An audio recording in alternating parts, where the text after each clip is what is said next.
The preacher hasn't even opened his Bible when Beckett Shaw leans down, 6'4" of muscle and arrogance, and whispers loud enough for the front row to hear, "You're too small, but I'll make it fit."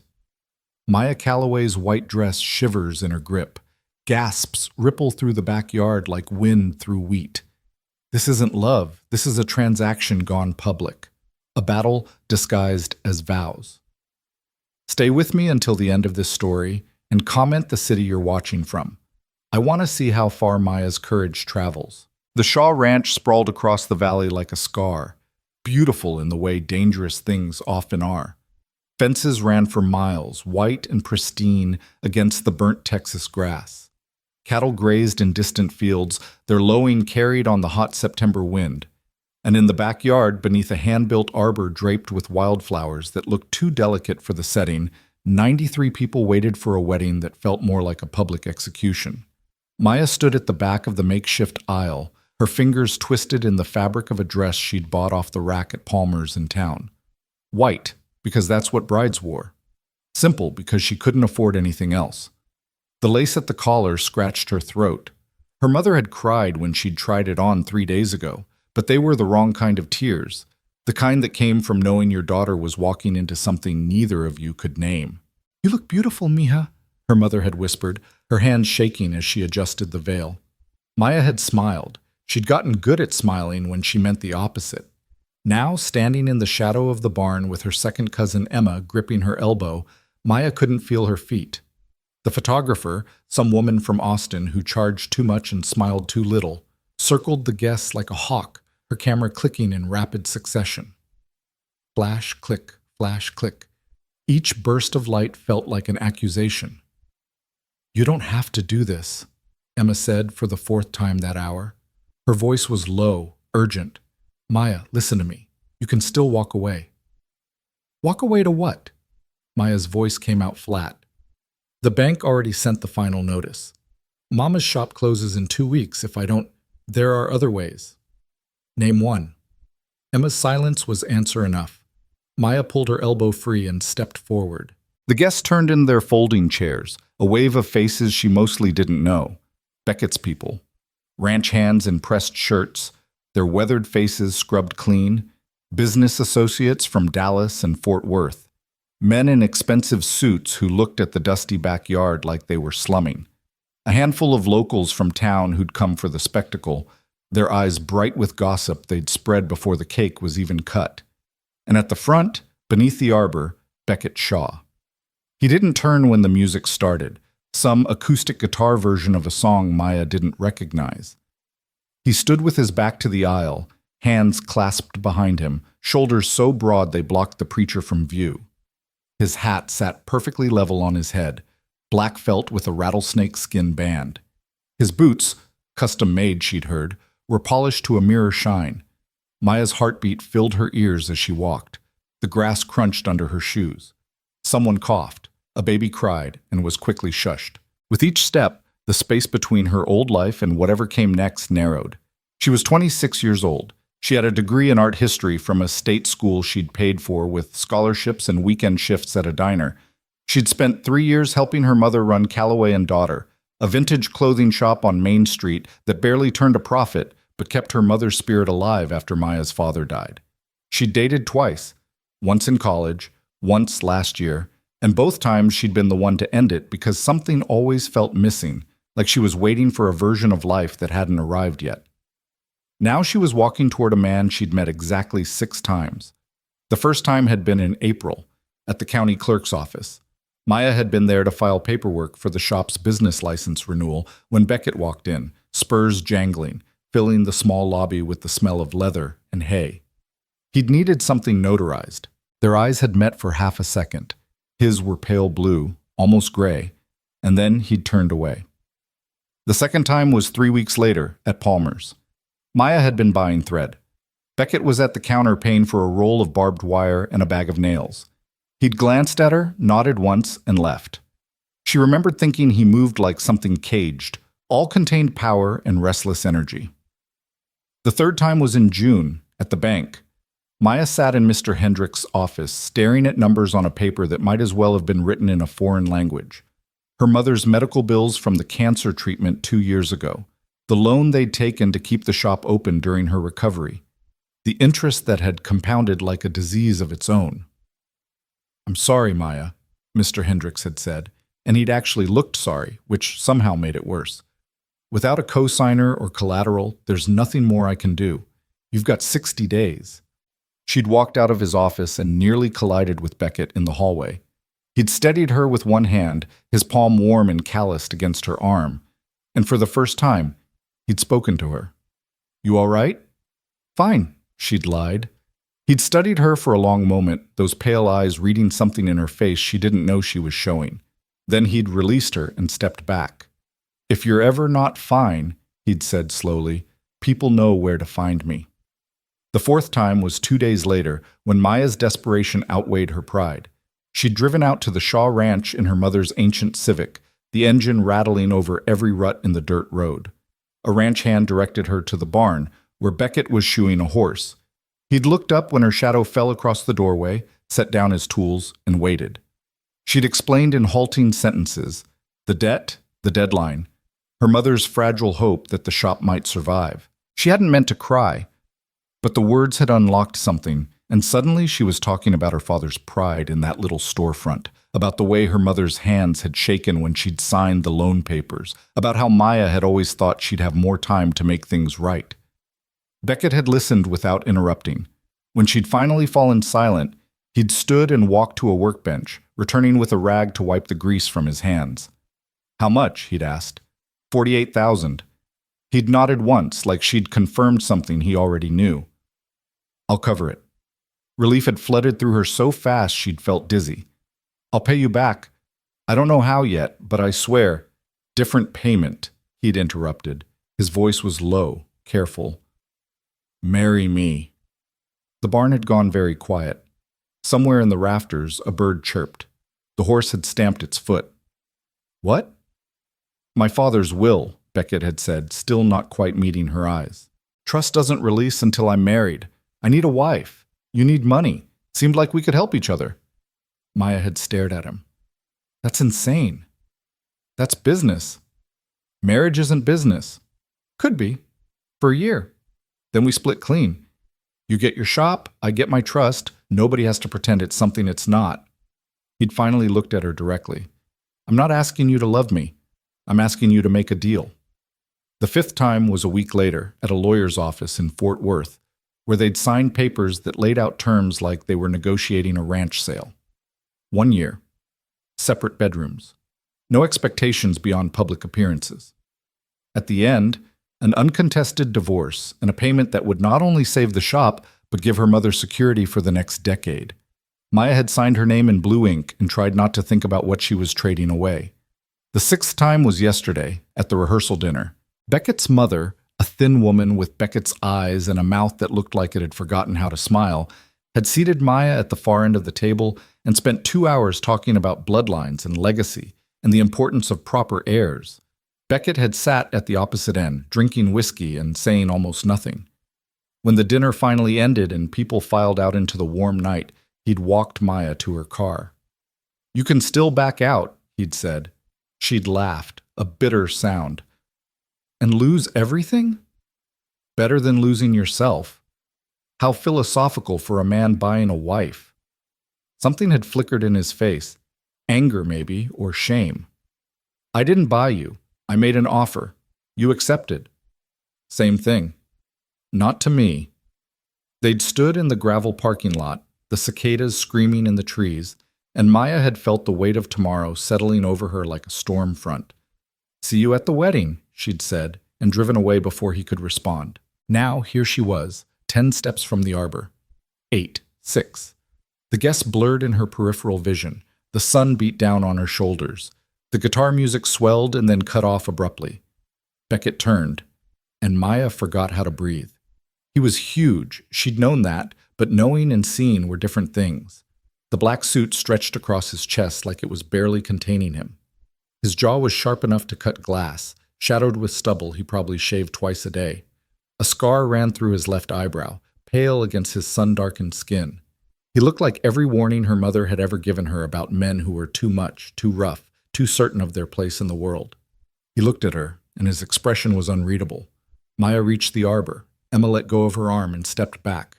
The preacher, Reverend Michaels, who'd baptized Maya when she was 6 months old, and who was now getting paid triple his usual rate to keep his questions to himself, cleared his throat. "Dearly beloved." Beckett leaned down. His breath was warm against her ear. And in a voice loud enough for the first 3 rows to hear, he said, "You're too small, but I'll make it fit." The words hit like a slap. Gasps rippled through the crowd. Someone, one of the ranch hands, let out a low whistle that was quickly stifled. Maya's vision tunneled. The white dress, the flowers, the faces all dissolved into noise, and the only thing that remained solid was Beckett's presence beside her, overwhelming and inescapable. The preacher coughed. Perhaps we should—" Maya's hands were shaking. Her whole body was shaking.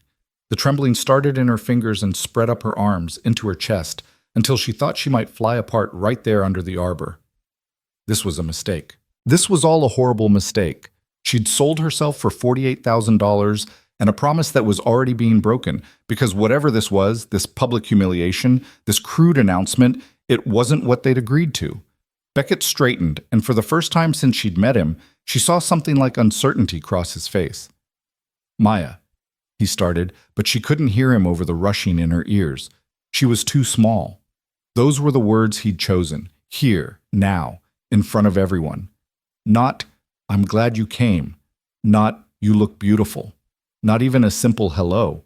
Just a declaration that she was insufficient, that he would have to force something to work that was never going to fit naturally. Behind her, Emma made a small sound of outrage. To her left, Beckett's mother's mouth had pressed into a thin line of disapproval, though whether she disapproved of Maya or her son, it was impossible to tell. The photographer's camera kept clicking, flash after flash, documenting the moment Maya Calloway's dignity died in the Texas heat. "Continue," Beckett said to the preacher, his voice hard. "I don't think—" "Continue." Reverend Michaels looked at Maya. His eyes were kind, concerned. 30 years of weddings and funerals had taught him to read people, and what he was reading in her face now made him hesitate. "Miss Calloway," he said gently, "are you ready to proceed?" Was she? The question seemed to come from very far away. Ready? What did ready mean when you'd already signed the contracts, already spent the money in your mind, already let your mother believe everything would be fine? Ready implied choice, and Maya hadn't had a real choice in months. But she had one now. She could walk away. The guests would talk. God, would they talk. But they'd talk anyway. Beckett would keep his money. She'd lose the shop. Her mother would have to close the doors her father had opened 28 years ago, and they'd both have to live with that failure. But Maya would keep something else, something that felt increasingly precious as she stood in Beckett's shadow. She'd keep herself. The thought rose up clear and cold. "You don't have to do this." Maya opened her mouth. The words were right there. "I'm sorry.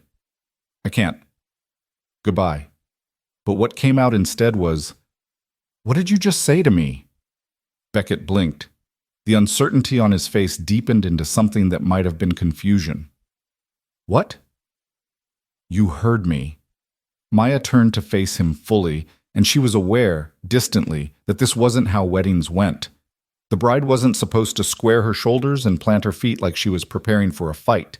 She wasn't supposed to look at the groom with eyes that had gone from scared to furious in the space of a heartbeat. "What did you just say?" A murmur ran through the crowd. Someone laughed, a short, shocked bark that was quickly smothered. Beckett's jaw tightened. "We can talk about this later." "We'll talk about it now." "Maya, you said I'm too small." Her voice was rising and she didn't care. "In front of everyone, at our wedding, you looked at me and decided the first thing to announce was that I'm insufficient. That's not what I—" "Then what did you mean?" He stared at her. The pale blue of his eyes had gone stormy and something in his expression shifted, like a door closing or a wall going up. "The ring," he said finally. "The ring's too big. I'll have it resized." Silence. Maya looked down at his hands. In his right palm sat a simple gold band, exactly the kind of ring you'd buy when a marriage was a transaction instead of a promise. It did look big, sized for a man's finger probably, grabbed at the last minute from some family collection without thought for the woman who'd have to wear it. The ring, she repeated slowly. Yes. You were talking about the ring. What else would I be talking about? The question hung between them. What else? Maya's mind spun through possibilities, each one darker than the last, because men who looked like Beckett and who bought wives to access trust funds weren't known for their delicate phrasing. Too small could mean a dozen things, all of them objectifying, all of them designed to put her in her place before the ceremony even started. But the ring. He was holding the ring, and now that she looked, really looked, she could see he was holding it awkwardly, like he'd just realized his mistake, like he'd meant to handle this privately and instead announced it to 93 people who were all drawing their own conclusions. Jesus, someone whispered behind her. Beckett's face had gone red. Not with anger, but with what looked horribly like embarrassment. His shoulders were tight, his free hand had curled into a fist at his side.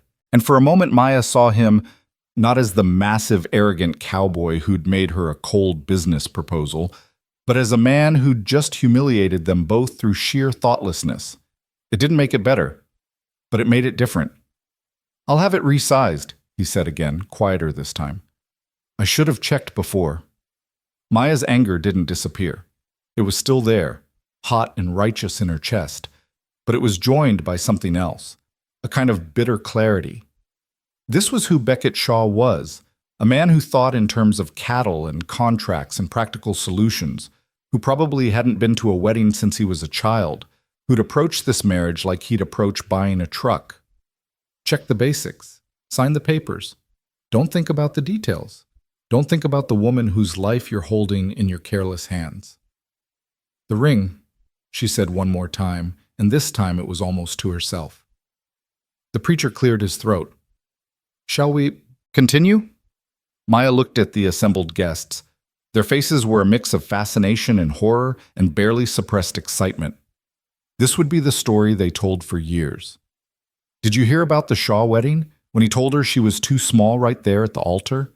They'd shape it into something crude, something that confirmed every assumption they'd made about Beckett's character and Maya's desperation, unless she took control of the narrative right now. Before we continue, Maya said, loud enough for everyone to hear, I want to make something clear. Beckett's eyes snapped to her face. Maya, you don't have to. Yes, I do. She turned back to the crowd. Some of you know me. Most of you know my family. You know my mother's shop, where your wives and daughters buy the vintage dresses they wear to church, where your sisters bring their homecoming gowns to be altered. You know my father, who built that business from nothing, and who died believing it would outlast him. The baby that had cried earlier was silent now. Even the wind seemed to have paused. You also know, Maya continued, her voice steady, that sometimes life doesn't care what we build or what we believe. Sometimes it just sends you the bills and gives you 60 days to figure out how to survive. Emma made a soft sound of protest, but Maya didn't stop. So I made a choice. I'm standing here because I chose to save something that matters to me, and the price was agreeing to marry a man I don't love. There. I said it. We're not in love, this isn't a romance, it's a business arrangement, and we both signed the papers with our eyes open. Gasps, real ones this time. Beckett's mother stood abruptly, her chair scraping against the grass, but Maya kept going. What it isn't, she said, looking directly at Beckett now, is a chance for anyone to make assumptions about what I'm worth or what I'll tolerate. The ring is too big. Fine, we'll fix it. But if any part of this marriage is going to work, even for a year, even as a business deal, it'll be because we treat each other with basic respect, in public, in private, every single day. She held out her left hand. It was still shaking, but less now. So if you want to put that ring on my finger, she said quietly, you'll do it knowing that I'm not too small for anything. I'm exactly the right size to stand here and demand better. The silence that followed was absolute. Beckett stared at her. The ring sat in his palm, a small gold circle that had somehow become the epicenter of something much larger. Maya could see his mind working behind his eyes, calculating, reassessing, trying to figure out what this woman he'd made a deal with was actually capable of. Then slowly, he smiled. It wasn't a big smile. It barely qualified as a smile at all. But it softened the hard line of his mouth and made him look, for just a moment, like someone who might be capable of surprise. "Fair enough," he said. He took her hand, carefully, like she might bolt, and slid the ring onto her finger. It was too big. It spun loosely around her knuckle, ridiculous and perfect all at once. Maya looked down at it and felt something loosen in her chest that she hadn't known was locked. "We'll get it sized tomorrow," Beckett said, still holding her hand. "Tomorrow," she agreed. The preacher, who'd been watching this exchange with the wide-eyed expression of someone witnessing a miracle or a disaster, rallied himself. "Right, yes. Well then, dearly beloved, we are gathered here today." The ceremony proceeded. The words washed over Maya in a blur of traditional phrases and legal binding. She heard herself say, "I do," at the appropriate moment. She heard Beckett say it too, his voice a low rumble that she felt more than heard. Rings were exchanged. Beckett's fit perfectly, of course, because someone had thought to size it properly. Papers were signed. The preacher pronounced them husband and wife, and before Maya could process what that meant, Beckett was leaning down again. "Can I kiss you?" he asked, quiet enough that only she could hear. It was the first time he'd asked permission for anything. Maya nodded. The kiss was brief, almost formal. His lips were warm and dry against hers. He smelled like leather and cedar and something sharp she couldn't name. Then he was pulling back, and the guests were applauding, awkwardly at first, then with more enthusiasm, as people remembered they were supposed to be celebrating. "Ladies and gentlemen," the preacher said, relief obvious in his voice, "I present to you Mr. and Mrs. Beckett Shaw." Mrs. Shaw. The name settled over Maya like a coat that didn't quite fit. She'd keep Calloway professionally, she'd decided. That had been in the contract, but legally, officially, she was Maya Shaw now. A different person than the woman who'd walked down the aisle 10 minutes ago. Or maybe not different. Maybe just louder. Beckett offered his arm. Maya took it, and they walked back down the aisle together through a gauntlet of faces. Some people looked delighted. Some looked scandalized. Emma looked proud and worried in equal measure. Beckett's mother looked like she was mentally rewriting her will. And somewhere in the back, standing apart from the other guests, an older man in a suit that cost more than Maya's car watched with shrewd, calculating eyes. She didn't recognize him, but something about his attention made her skin prickle. "Who's that?" she murmured to Beckett. He glanced over, and his grip on her arm tightened fractionally. "My father's business partner. Don't worry about him." "Should I worry about him?" "Later," Beckett said, which wasn't an answer. They reached the end of the aisle, and suddenly people were pressing in. Congratulations and handshakes and hugs from strangers who smelled like expensive perfume and whiskey. The photographer materialized at Maya's elbow, already snapping pictures, her expression suggesting she'd gotten far more interesting material than she'd expected. "Let's get some couple shots," she said, gesturing toward a copse of oak trees at the edge of the yard. "The light's perfect." Maya let herself be led away from the crowd, Beckett following a step behind. Under the oaks, the photographer posed them like dolls. "Stand here, turn this way, put your hand on his chest, look at each other. Now don't look at each other. Now smile like you mean it." "You're very good at this," Beckett said after the 20th pose. "At what?" "Smiling when you don't mean it." Maya's smile froze. "Practice." "Yeah." He was quiet for a moment while the photographer checked her settings. Then, "I'm sorry. About earlier, the ring thing, I didn't think about how it would sound." "No," Maya agreed. "You didn't. I'm not good at this. Weddings, people, any of it." He looked uncomfortable, like the admission cost him something. "I'm better with horses." "Horses don't talk back." "Exactly." Despite everything, Maya almost laughed. "I'm not a horse, Beckett." "I know." "Do you?" He met her eyes then, and there was something raw in his face, something that looked almost like regret. "I'm starting to." The photographer interrupted before Maya could respond, calling for one more shot with different lighting. They posed again. The camera clicked. The moment passed. By the time they returned to the party, Tables had been set up under a long tent, and people were finding their seats for dinner. Beckett and Maya were escorted to a table at the front, elevated slightly on a platform so everyone could watch them eat. It felt like being in a zoo. Dinner was barbecue, brisket and ribs and sausage that fell apart at the touch of a fork. Maya pushed food around her plate, too aware of the eyes on her to actually taste anything. Beckett ate steadily, mechanically, like fueling a machine. Around them, conversation rose and fell in waves. Toasts were made. Beckett's best man, a rancher named Tom who looked like he'd rather be anywhere else, gave a short speech about friendship and loyalty that never once mentioned love. Emma gave one about bravery that made Maya want to cry. Then Beckett's mother stood. The tent went quiet. Even the servers stopped moving. Annette Shaw was not a woman who commanded attention through volume or enthusiasm. She commanded it through sheer force of expectation. When she spoke, people listened, because not listening meant being erased from her mental map of who mattered. "My son," she began, her voice cool and measured, "has always been a man of decisive action. He knows what he wants, and he takes it. It's a quality I've tried to instill in him since he was a boy." She paused, letting that sink in. Maya felt Beckett go very still beside her. "And now he's taken a wife. I confess I had different expectations for who that wife might be." Annette's eyes flickered to Maya, assessing and dismissive in equal measure.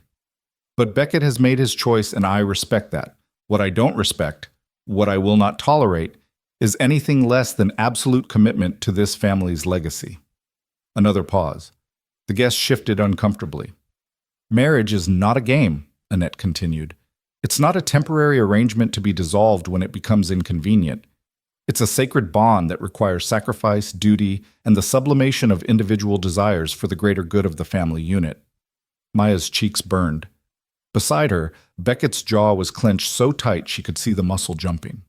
"So I raise my glass," Annette said, lifting her wine, "to my son and his new bride. May they find in each other the strength to honor their vows, the wisdom to build something lasting, and the grace to remember that some responsibilities are more important than personal happiness." She drank. The tent erupted in uncertain applause. Maya sat frozen, the speech's implications rolling over her like a wave. Annette knew. She'd read the contract or guessed the truth, and this was her response, a public warning dressed as a toast. "Excuse me," Maya said quietly. She stood before Beckett could stop her and walked out of the tent.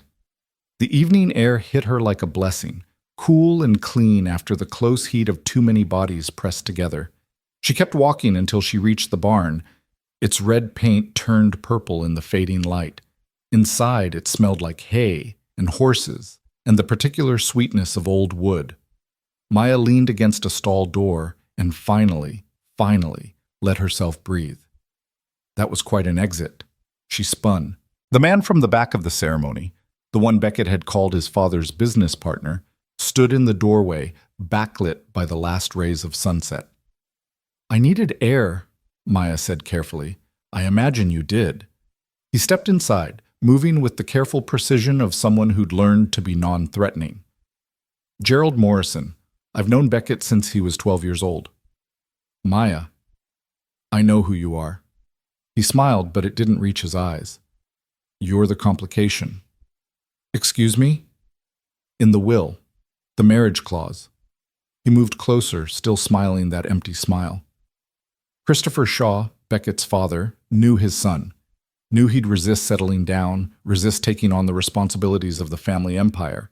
So he added incentive. Marry by 30, get the trust. Stay single, and the whole thing gets dissolved and distributed to charity. Maya's stomach dropped. "You don't need to play dumb with me, dear. I've seen the contract you and Beckett signed. Very thorough. Very clinical. 1 year, separate bedrooms, payment in full upon divorce." His smile widened. "The problem is, that's not what Christopher's will requires. It requires a marriage, a real one, with all the attendant proofs of legitimacy." "What are you talking about?" "I'm talking about the fact that I'm the executor of Christopher's estate, and it's my job to determine whether Beckett has fulfilled the terms of the will. Right now? I'm not convinced." He tilted his head, studying her. "Are you?"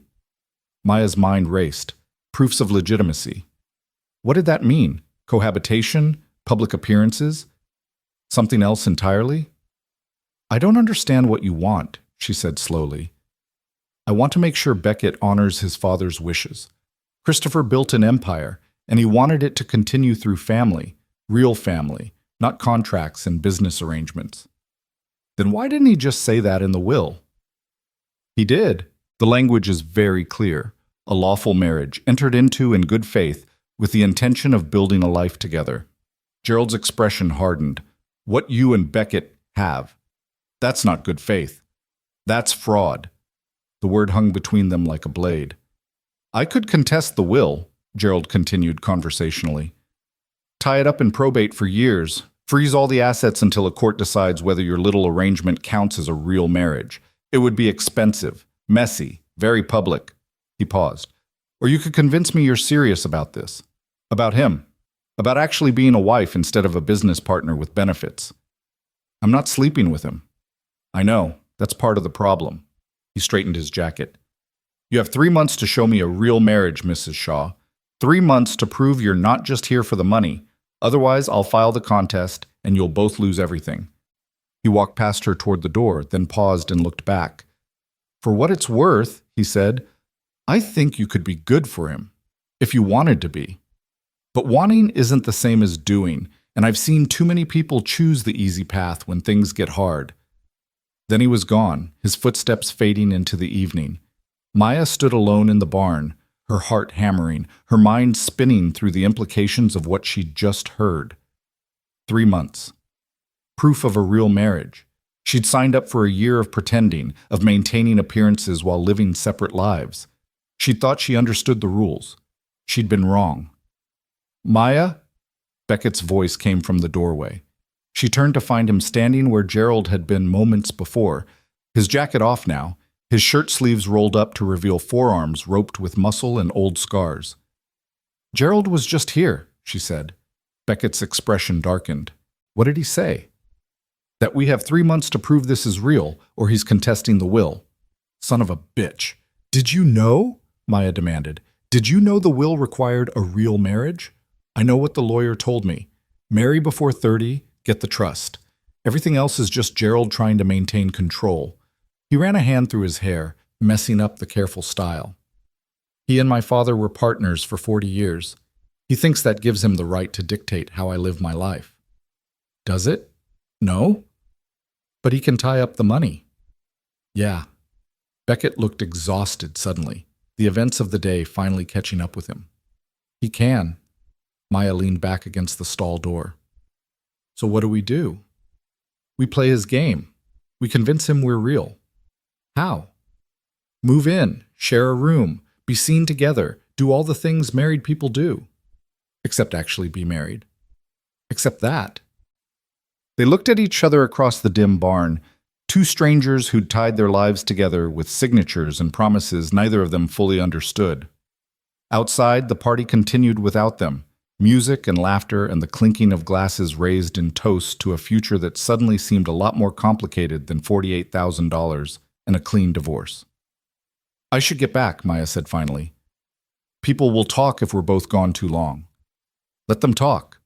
Easy for you to say. They're not calling you a gold digger. Beckett flinched. Is that what they're saying? Among other things. He crossed the space between them in 3 long strides. Up close, he was overwhelming. Not just his size, but the intensity of his focus when he actually looked at someone. At her. Listen to me, he said quietly. You're not a gold digger. You're not any of the things they're probably saying. You're a woman who made a hard choice to save something that mattered, and I'm the one who gave you no good options. If anyone's the villain in this story, it's me. That's not... It is. He stepped back, giving her space. But Gerald's right about one thing. We made a deal, and now we have to live with it. So here's what I'm proposing. We give him his 3 months. We do everything he wants, public appearances, shared space, whatever it takes to convince him we're serious. And at the end, when he's satisfied and the trust comes through, we go back to the original plan. 1 year, clean split, you get your payment plus whatever you need to make this worth it. What I need, Maya said, is to not feel like I'm being purchased over and over again. Beckett was quiet for a long moment. I can't undo the deal we made. But I can promise you this. Whatever we have to do for Gerald, whatever we have to pretend, I won't ask you for anything you're not willing to give. You set the boundaries, you tell me what you can and can't do, and I'll respect that. It was a better offer than the one she'd gotten in April. Not good. Nothing about this was good, but better. Okay, Maya said. Okay? 3 months. We make it convincing. Then we get back to the original plan. Beckett held out his hand. Maya looked at it, rough and scarred and twice the size of hers, and thought about all the ways this could go wrong. All the ways she could lose not just the shop and her mother's security, but something more essential. Her sense of self. Her ability to trust her own judgment. But she'd already come this far. She shook his hand. His grip was firm but careful, like he was handling something fragile. Partners? He said. For 3 months. For 3 months, he agreed. They walked back to the party together. The band had started playing, and couples were dancing under strings of lights that turned the whole scene into something from a photograph, beautiful and false in equal measure. Maya watched them and tried to imagine herself among them, spinning in Beckett's arms like this was real, like she'd chosen this because she wanted it rather than needed it. She couldn't quite see it, but she had 3 months to learn. The party bled into night like watercolor bleeding across paper, slow, inevitable, impossible to stop. Maya danced because she was expected to dance, smiled because people were watching, and held Beckett's hand because Gerald Morrison stood at the edge of the tent with eyes that missed nothing.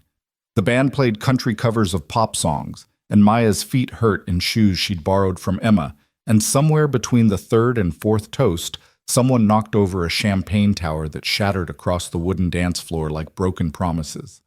"You're doing great," Beckett murmured during a slow song, his hand warm at the small of her back. "I'm dying inside," Maya replied, still smiling. "Me too." At least they had that in common. The evening dragged on. Cake was cut, 3 tiers of vanilla and raspberry that someone's aunt had made, decorated with sugar flowers that were too delicate for the rough hands that served them. Maya fed a piece to Beckett because the photographer demanded it, and he was careful not to smash it into her face the way she'd seen grooms do at other weddings. Small mercies. He tasted like whiskey and something darker she couldn't name. "Where are you two headed for the honeymoon?" someone asked, one of Beckett's rancher friends, a barrel-chested man named Dale who'd already had too much to drink. Beckett's hand tightened on Maya's. "Haven't decided yet." "Better decide quick, son. Woman like that won't wait around forever." Dale winked at Maya in a way that made her skin crawl. "You picked a pretty one, Beck. Real pretty." "Thanks," Beckett said flatly. "Course, pretty don't mean much if she can't handle ranch life. Your mama was telling me she's a city girl. That right, honey?" Maya's smile felt like it might crack her face in half. "I'm from 50 miles down the road, Dale. Hardly counts as city. Still, shop work ain't the same as real work." "Dale?" Beckett's voice carried a warning, but Dale was drunk and oblivious. "I'm just saying, marriage is hard enough without—" "We're fine," Maya interrupted, "but thank you for your concern." She walked away before he could respond, heading for the relative safety of the dessert table where Emma stood guard over the remaining cake slices like a particularly fierce sentinel.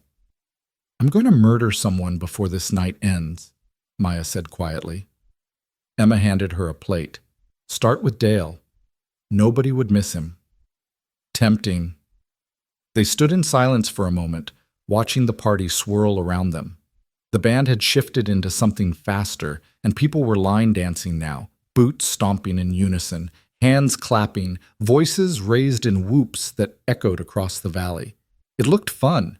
It looked like the kind of wedding Maya used to dream about when she was young and stupid enough to believe in fairy tales. "You don't have to stay," Emma said. "We could sneak out. Drive to Dallas. Get drunk in a hotel bar and forget this whole thing happened." "I'm already married, Em. Little late for running." "It's never too late." Maya looked at her cousin, the only person in her family who'd understood why she'd made this choice, even if she disagreed with it. Emma had offered her savings, all $3,000 of it. Maya had refused. This wasn't Emma's problem to solve. 3 months, Maya said. "I just have to make it look real for 3 months. And then what?" "Then I go back to my life, and he goes back to his, and we pretend this never happened. Emma's expression suggested she didn't believe that for a second, but she was kind enough not to say so. Instead, she squeezed Maya's hand and said, "I'm here. Whatever you need. I need this party to end." As if summoned by her desperation, Beckett appeared at her elbow. "People are starting to leave. We should probably get ready to go, too." "Go where?" "Home." He said it carefully, like the word might detonate. "My home, our home, whatever you want to call it." Right. Because married people live together. Even fake married people, apparently. Maya had known this was coming. She'd packed a bag that sat in Emma's car, full of clothes she'd need for however long this charade lasted, but knowing and experiencing were different beasts entirely. "Give me 10 minutes, she said. She found her mother inside the house, sitting in Beckett's kitchen with a cup of tea she hadn't touched. Maria Calloway looked small in the big leather chair, her dark hair streaked with more gray than Maya remembered, her hands folded in her lap like she was praying. "Mama." Her mother looked up and her eyes were wet. "Mi corazón, you look so beautiful out there." "Don't," Maya said softly. "Please don't make this harder. I just want you to know that I see you, what you did, what you're doing." Maria stood and crossed to her daughter, taking Maya's face in both hands, the way she used to when Maya was small. "You think I don't know why you married him? You think I'm blind?" "Mama, you saved us, the shop, me, everything your father built. You saved it all." A tear slipped down Maria's cheek. "But what did you give up, mija? What did this cost you?" Maya couldn't answer that.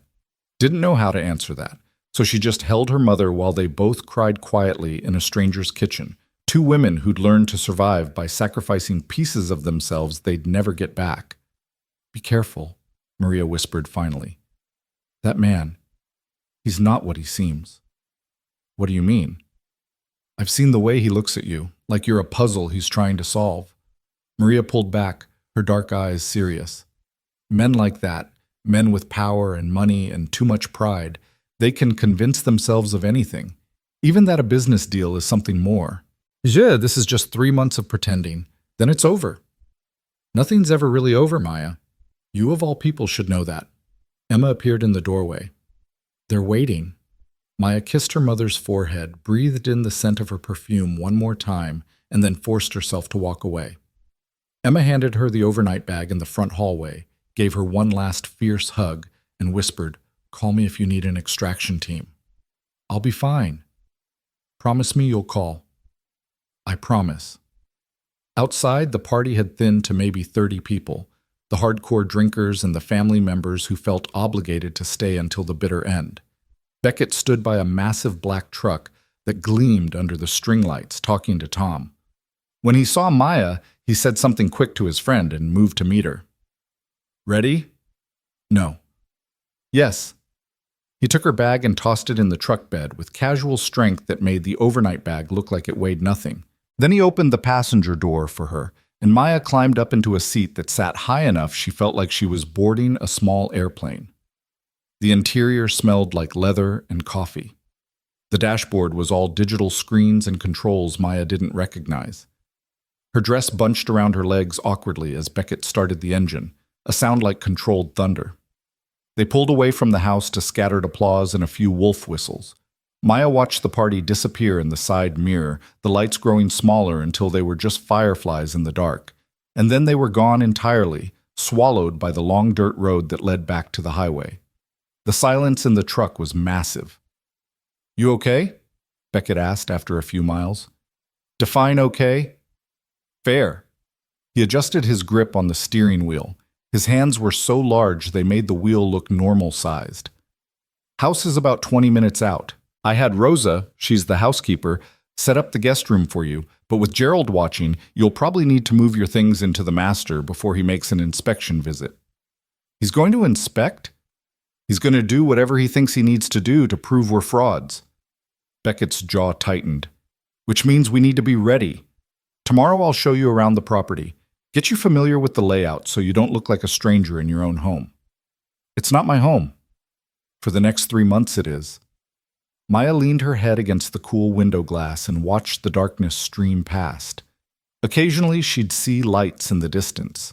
Other ranch houses, small towns, the endless sprawl of Texas stretching away in all directions. She tried to imagine living here, in this emptiness, away from her mother and Emma and the shop that had been her whole world for so long. She couldn't quite picture it. "Tell me about Gerald," she said finally. "Why does he hate you?" Beckett was quiet for so long Maya thought he wasn't going to answer. Then, "He doesn't hate me. He loved my father. And when my father died, Gerald appointed himself guardian of Christopher Shaw's legacy, which meant keeping me in line. You're 30 years old. Doesn't matter. In Gerald's mind, I'm still the angry kid who fought with his father at every board meeting, who didn't want any part of the family business, who would have sold the whole empire if he could have." Beckett's voice was bitter. "He's not entirely wrong. You wanted to sell. I wanted to be left alone. The ranch, the oil investments, the real estate portfolio, none of it was mine. It was my father's, and he built it by being ruthless and calculating and willing to destroy anyone who got in his way." He glanced at her. "I didn't want to become that." "So what do you want?" The question seemed to surprise him. "I want to breed horses, good ones. Quarter horses that can work cattle and run barrels and not break down after 5 years. I want to wake up in the morning and train something I actually care about instead of sitting in boardrooms arguing about oil futures and property acquisitions." There was something raw in his voice, something Maya recognized because she'd heard it in her own voice when she talked about the shop. The sound of wanting something so badly it hurt, and knowing it was always just slightly out of reach. "Why can't you do that?" she asked. "Because my father's will stipulates I have to maintain active involvement in Shaw Industries for 5 years after I inherit. If I don't, everything goes to charity and Gerald gets to dismantle 40 years of work." He laughed, but it was a hollow sound. "So I'm trapped, married to you, chained to a company I hate, and under the microscope of a man who thinks he knows what's best for everyone. Sounds familiar?" "Yeah." He looked at her again, and in the dashboard lights, his eyes were very blue.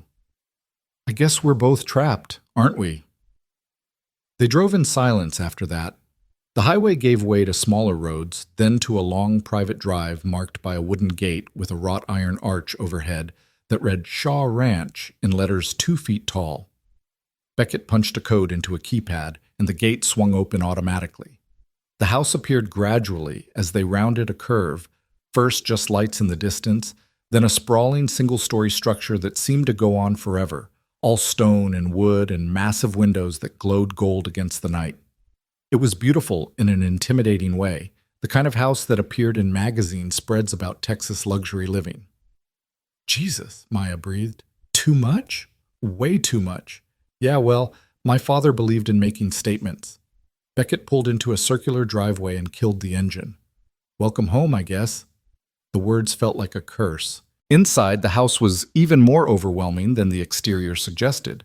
Vaulted ceilings soared overhead, supported by massive wooden beams that looked like they'd been hewn from ancient trees. The furniture was all leather and dark wood, heavy and masculine. Artwork covered the walls, Western scenes and oil paintings of cattle and horses. Nothing soft or warm or personal. "Rosa left some food in the kitchen if you're hungry," Beckett said, setting Maya's bag by the door. "Guest room is down that hall. Master is the other direction. Bathrooms are, well, there are 5 of them. You'll find one." He looked exhausted suddenly, the careful control he'd maintained all day finally cracking. Maya felt it too, the bone-deep weariness of performing for hours, of smiling and lying and pretending everything was fine when nothing was fine. "I'm going to change," she said. "Right. Yeah, He gestured vaguely toward the master bedroom. "I'll be in there if you need anything."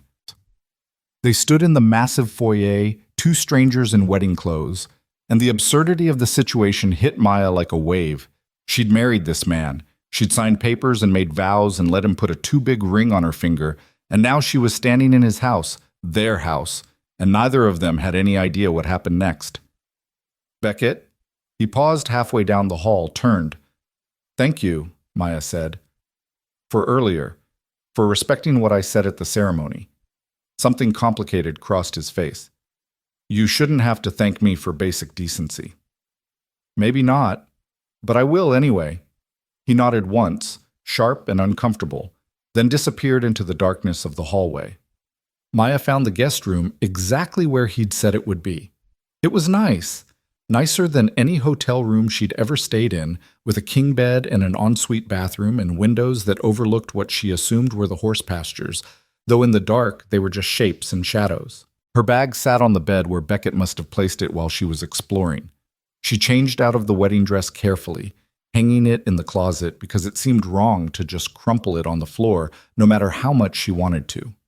Underneath, she wore the sensible cotton underwear she'd chosen because it felt like armor, and she pulled on sweatpants and a t-shirt and felt like herself again. Almost.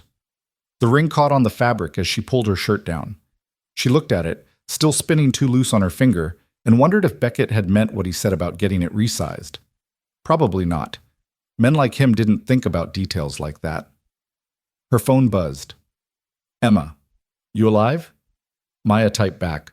Barely. Want me to come get you? No, I'm fine, really. Liar. 3 months, Em. I can do 3 months. Call me tomorrow. I mean it. I will. Maya set the phone on the nightstand and lay back on the bed. The ceiling was decorated with more of those wooden beams, dark and imposing. She tried to imagine sleeping here, living here, pretending this was her home. The guest room was twice the size of her bedroom at her mother's house, and probably 4 times as expensive to furnish. She hated it, but hate was better than fear, so she'd take it. Somewhere in the house, a door closed. Water ran briefly. Then silence settled over everything like snow, muffling sound and thought, until Maya felt like she was floating in some liminal space between her old life and whatever came next. She must have fallen asleep because the next thing she knew, sunlight was streaming through the windows, and someone was knocking on her door. Maya? Beckett's voice muffled through the wood. You awake? She sat up, disoriented. What time is it? 7. Rosa's making breakfast. Figured you might be hungry. Hungry wasn't the word. Starving was closer. Maya realized she'd barely eaten anything at the reception, too nervous to do more than pick at her plate. Give me 10 minutes, she called. She showered quickly in the ensuite bathroom, which had more shower heads than she knew what to do with and water pressure that felt like standing under a waterfall. Her clothes from yesterday, the wedding dress excepted, were wrinkled but wearable. She pulled on jeans and a simple blue blouse, ran her fingers through her wet hair, and decided that was as good as it was going to get. Beckett was waiting in the kitchen, which turned out to be less a room and more a wing of the house. Stainless steel appliances gleamed. Granite counters stretched for miles. And at the stove, a round woman with silver-streaked black hair and quick hands was making what looked like enough food to feed a small army. You must be Maya, the woman said without turning around. I'm Rosa. Been working for the Shaws since Beckett was in diapers, which means I've earned the right to speak my mind, so don't be surprised when I do. Okay. Good. Sit down. You look half-starved. Maya glanced at Beckett, who shrugged and pulled out a chair at the long wooden table. She sat. Within seconds, Rosa had placed a plate in front of her piled with eggs, bacon, toast, and some kind of potato hash that smelled like heaven. Coffee or juice? Rosa asked. Coffee, please. A mug appeared, already doctored with cream and sugar, even though Maya hadn't said how she took it. When she looked up, Rosa was studying her with sharp, dark eyes that missed nothing. You'll do, Rosa said finally. Excuse me? I said you'll do. Better than that awful Sinclair girl his mother kept pushing on him. That one had teeth like a shark and a personality to match. Rosa returned to the stove. This one's got spine. I can tell. Beckett cleared his throat. Rosa. Oh, hush. I'm allowed to have opinions. She flipped something in a pan with expert precision. Besides, someone needs to tell this girl the truth about what she's walked into, and it's not going to be you, so it might as well be me. Maya set down her fork. What truth? Rosa turned off the burner and came to sit at the table with them, moving with the authority of someone who'd long ago stopped caring about employer-employee boundaries. Gerald Morrison came by yesterday morning, she said without preamble, before the wedding. He had a long talk with Annette about the terms of Christopher's will and what exactly constitutes a valid marriage under Texas law. Beckett's expression darkened. What did he say? He said he's going to be watching, real close, looking for any signs this isn't legitimate. He mentioned inspections, interviews, maybe even private investigators if he thinks it's necessary. Rosa looked at Maya. He's going to make your life very difficult, honey. Both of you. And Annette's going to help him do it, because she's never forgiven Beckett for refusing to marry the woman she picked out. Great, Maya said flatly. That's just great. But here's the thing. Rosa leaned forward, her voice dropping. Gerald's not as smart as he thinks he is. He's looking for grand gestures, big obvious signs that you two are faking. What he's not looking for is the small stuff, the everyday details that make a marriage real. What kind of details? Beckett asked. How you take your coffee, what side of the bed you sleep on, whether you know each other's schedules, each other's habits, the kind of things you can't fake without actually spending time together. She looked between them. So my advice? Stop acting like strangers playing house. Start acting like people who are actually trying to figure each other out. Maya absorbed that. It made sense in a horrible way. Of course, Gerald would be looking for inconsistencies, for moments when they slipped up and revealed the transaction underneath the romance. But learning someone's coffee preferences and sleep schedules meant actual intimacy, even if it was manufactured. It meant letting Beckett into the small private spaces of her life she'd planned to keep locked away. How are we supposed to do that? She asked. Rosa smiled. You spend time together. You talk. You ask questions. You figure out how to exist in the same space without it feeling like a hostage situation. She stood and returned to the stove. And you eat breakfast together every morning because I'm not making 2 separate meals. Clear? Clear, Beckett said. They ate in silence after that, but it was a different kind of silence than the truck ride, less hostile, more contemplative. Maya studied Beckett when she thought he wasn't looking. He'd showered too. His dark hair was still damp, and he'd changed into a plain white t-shirt and jeans that fit him in a way that suggested they'd been tailored. He ate methodically, the same way he'd eaten at the reception, and she wondered if that was his natural inclination or something learned. What's your schedule like? She asked suddenly. He looked up, surprised. My schedule? Rosa's right. If Gerald's going to question us, I should probably know what you do all day. Beckett set down his fork. Mornings, I'm usually in the barn, training horses, checking on the stock, making sure the ranch hands have what they need. Afternoons, I'm either riding the property or stuck in the office dealing with Shaw Industries business. Evenings are usually quiet unless there's a problem. Do you have hobbies? Hobbies? Things you do for fun. He thought about it. I read, I guess. Western history mostly. Biographies. Sometimes novels if they're good. And I work on tack, fixing saddles, making bridles. Gives me something to do with my hands. Maya filed that away. What about friends? Do people come over? Tom, sometimes. Dale, though less now that he's drunk more often than not. A few of the other ranchers when we're coordinating roundups or sales. He paused. It's not a very social life. Sounds lonely. Yeah, well, that's sort of the point. They looked at each other across the table, and Maya saw something in his face she recognized. The look of someone who'd chosen isolation not because they wanted it, but because it was safer than the alternative. My turn, Beckett said. What do you do all day? I used to manage the shop, buying inventory, working with customers, handling the books. Now I guess She stopped. What did she do now? The shop was saved for the moment, but she couldn't run it from 50 miles away. Her mother would have to manage alone, or hire help they could finally afford. You could still work, Beckett offered. Commute a few days a week, whatever you need. Gerald would love that. The absentee wife who's clearly only here for the money. So work from here. Manage things remotely.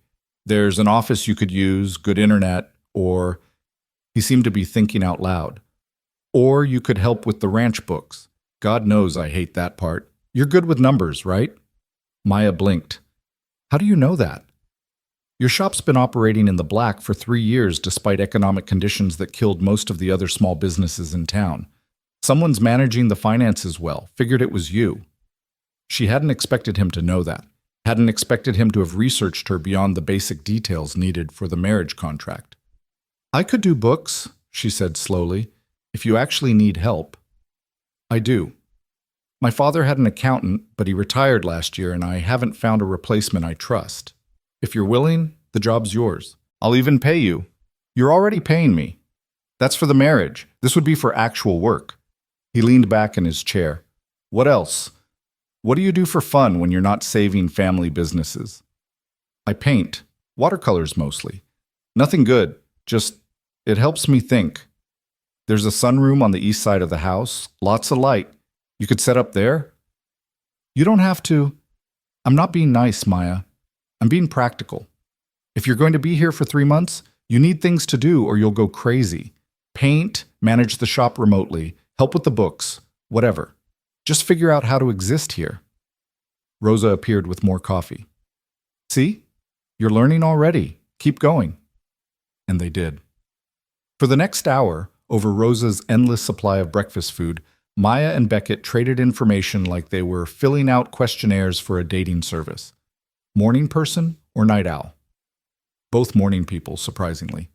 Favorite food? Her. Her mother's chile verde. Him? Good steak, rare. Music preferences? Her. Everything from folk to pop. Him. Old country and classical, nothing in between. Allergies, pet peeves, irrational fears? By the time Rosa cleared the plates, Maya felt like she knew more about Beckett Shaw than she'd learned in all 6 of their previous meetings combined. And more surprisingly, he seemed to know her too. Not the surface version she showed the world, but some of the underneath parts. The things she wanted and feared in equal measure. It should have felt invasive. Instead, it felt necessary, like they were building scaffolding for the lie they'd have to live. I should show you the property, Beckett said when Rosa had shooed them out of the kitchen. Help you get oriented. They spent the morning walking the ranch. Beckett pointed out the barns, the training corrals, the pastures where different horses grazed in careful rotation. He introduced her to ranch hands whose names she'd never remember, men with weathered faces and careful eyes who nodded at her politely and clearly didn't know what to make of the boss's new wife. He showed her his office, a cluttered space in one of the barns filled with papers and tack and the smell of leather, and the breeding records he'd been keeping for the quarter horses he was so proud of. This is Luna, he said, stopping at a stall where a gray mare stood watching them with intelligent eyes. Best I've ever bred, perfect conformation, smart as hell, gentle enough for kids but brave enough for competitive cutting. I'm hoping to get her in foal next spring. He talked about the horses the way Maya talked about her favorite vintage finds, with enthusiasm and expertise and real love. It transformed him from the stoic man at breakfast into someone animated, almost young. She could see glimpses of who he might have been if his father hadn't forced him into a life he hated. She's beautiful, Maya said honestly. Yeah, Beckett stroked Luna's nose. She is. They walked back to the house through fields of dried grass that crunched under their feet. The sun was high now, turning the whole valley into shades of gold and amber. In the distance, cattle grazed in black specks against the horizon. It was so quiet Maya could hear her own heartbeat. This place, she said, it's huge. 15,000 acres.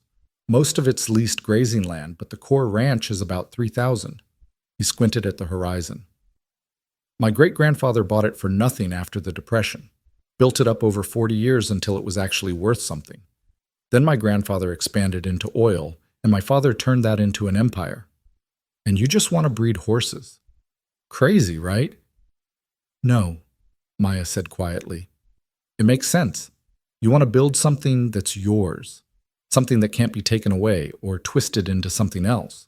Beckett looked at her, and for a moment his carefully controlled expression cracked open enough that she could see the loneliness underneath. Yeah, that's exactly it. They were still standing there, the moment stretching between them like a thread, when Maya's phone buzzed. She pulled it out, saw her mother's name, and answered. Mama, everything okay? Oh, Mija, I'm so glad you answered. I didn't want to bother you on your first morning as a married woman, but Maria's voice broke. Something's happened at the shop. Maya's stomach dropped. What happened? A pipe burst overnight. The back room is flooded. All the inventory we had stored there, it's ruined. And the repair costs, the insurance deductible, I don't know how we're going to... I'll be there in an hour, Maya interrupted. Don't do anything until I get there. She hung up and looked at Beckett. I have to go. There's an emergency at the shop. I'll drive you. You don't have to, Maya. His voice was firm. You're my wife. Your family's crisis is my crisis now, at least as far as anyone watching is concerned. Besides, he added more quietly, you might need help. She wanted to argue, wanted to maintain the boundary between his life and hers, between the ranch and everything she'd left behind. But he was already walking toward the truck, and she was too panicked about the shop to fight him on it. The drive into town took 40 minutes, most of it spent with Maya on the phone coordinating with her mother and Emma and the insurance company. By the time they pulled up in front of Calloway and daughter, a small crowd had gathered, neighbors and customers, and the kind of people who appeared whenever disaster struck because they wanted to help or gawk, or both. The shop looked the same from the outside. The painted sign her father had commissioned, the big windows displaying vintage dresses on antique mannequins. But when Maya pushed through the front door, the smell hit her immediately. Water damage, mildew, the sour scent of things rotting. Mama? Maria appeared from the back room, her clothes soaked, her hair plastered to her head. Oh, mija, it's so much worse than I thought. Maya followed her mother into what had been their storage room. Water covered the floor ankle deep, and floating in it were dozens of garments, dresses and coats and skirts they'd carefully curated over years. The vintage lace was ruined, the silk was destroyed, the wool would never recover. Thousands of dollars of inventory, gone. The pipes shut off now, Maria said, her voice hollow. But the damage, we'll fix it, Maya said automatically. We'll file the insurance claim, replace what we can, move forward. With what money? The deductible alone is $5,000, and that doesn't cover the lost inventory or the business interruption while we make repairs. Maria sank onto a step that was miraculously still dry. Maybe this is a sign. Maybe we should just let it go. No. The word came out fiercer than Maya intended. We're not giving up. Not after everything. Maya, I married him to save this place, Mama. I'm not letting a burst pipe undo that. Behind her, Beckett cleared his throat. She'd almost forgotten he was there, standing in the doorway, taking in the disaster with those calculating eyes. How much? He asked quietly. Maya turned. What? How much to fix it? All of it. The pipe, the repairs, the inventory replacement. We have insurance. How much? Maria answered when Maya couldn't. 20,000, maybe. If we do it right. Beckett pulled out his phone, typed something, and then set it to his ear. Tom? Yeah, I need a plumber at Calloway and Daughter on Main Street. Now, I don't care what he's doing. Pull him off it. A pause. And get me estimates on water damage restoration. Full service, best in the area. Another pause. Because I'm paying for it, that's why. Just make it happen. He hung up and looked at Maya. Someone will be here in 30 minutes. Beckett, you can't just... I can, and I am. This is your family's business, which makes it my business now. We're not letting it go under because of bad plumbing. He moved closer, lowering his voice. And before you argue, think about how it looks if my wife's family shop fails a week after our wedding. Gerald would have a field day. He was right, and Maya hated that he was right. This wasn't generosity, it was damage control. But it would still save the shop, still give her mother a chance to rebuild. Thank you, she managed. Don't thank me. Just tell me what you need. What she needed was to not be in this position. What she needed was for life to stop throwing crisis after crisis at her until she broke. What she needed was 5 minutes to breathe without feeling like the walls were closing in. But what she said was, help me sort through this. See what's salvageable. They worked for hours. Beckett waded into the water without hesitation, pulling out garments and passing them to Maya and Maria and Emma, who'd arrived within minutes of hearing the news. The plumber showed up, then a restoration crew, then Tom with industrial fans and advice on insurance claims.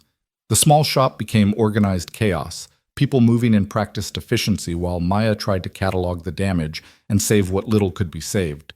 Somewhere in the middle of it, Gerald Morrison walked through the door. Well, he said, surveying the scene with barely concealed satisfaction. This is unfortunate timing. Maya's hand stilled on the wet dress she was holding. Beside her, Beckett straightened, water dripping from his rolled-up sleeves. "Gerald," he said evenly, "what are you doing here?" "I heard about the situation. Thought I'd stop by and see if you needed assistance." Gerald's smile didn't reach his eyes. "After all, family helps family. That's what marriage means, doesn't it? We've got it handled." "Do you?" Gerald walked closer, his expensive shoes somehow staying clean despite the water everywhere. "Because from where I'm standing, it looks like your new wife's family business is falling apart less than 24 hours after the wedding. Makes one wonder about the stability of the whole arrangement." "The pipe burst," Maya said coldly. "Unless you're suggesting I arranged that to—" "What, exactly? Test my husband's commitment?" "I'm not suggesting anything. I'm simply observing that marriage requires weathering storms together. And this," he gestured at the flooded room, "seems like quite a storm." Beckett moved between Gerald and Maya in a shift so subtle it almost wasn't noticeable. Almost. "We're weathering it just fine. Maya's handling the insurance and inventory. I've arranged for repairs. We'll have this place operational again within a week." "How convenient that you have the resources to do that." "That's what resources are for." The two men stared at each other, and the temperature in the room seemed to drop 10 degrees. Maria grabbed Emma's arm. Tom found something extremely interesting to examine in the far corner. Maya wanted to scream. "I'll be watching," Gerald said finally. "Every day, every decision, every sign that this marriage is anything less than the genuine article." He turned to Maya. "I hope for your sake, Mrs. Shaw, that you're prepared for that level of scrutiny. Not everyone can maintain a performance under pressure." He left before anyone could respond, his footsteps echoing across the wet floor. "Son of a bitch," Tom muttered. Beckett's jaw was clenched so tight, Maya thought it might crack. But when he spoke, his voice was calm. "Back to work. We've got a lot to do before nightfall." They worked until the sky darkened and the restoration crew finally declared they'd done all they could for the day. The shop looked like a disaster zone, fans roaring, dehumidifiers humming, everything smelling like industrial chemicals and damp. But the water was gone, the pipe was fixed, and Maria had a detailed plan for moving forward that included insurance claims and temporary relocation of inventory to a storage unit Beckett had somehow procured within an hour. "Go home," Emma told Maya as they locked up. "You look like you're about to collapse." "I'm fine." "You're a terrible liar." Emma glanced at Beckett, who was loading equipment into Tom's truck. "He's not what I expected." "What did you expect?" "I don't know. More villain, less—" She trailed off. "Less present, I guess." Maya didn't know how to respond to that. Beckett had been present all day, working beside them, making calls, solving problems with the kind of decisive efficiency that came from years of running a ranch. He'd gotten dirty and wet and hadn't complained once. He'd spoken to her mother with respect and to Emma with courtesy, and had treated the whole disaster like it mattered, even though the shop probably represented less money than he spent on hay in a month. It complicated things, made the clean lines of their transaction blur into something harder to define. "Come on," Beckett said, appearing at her elbow.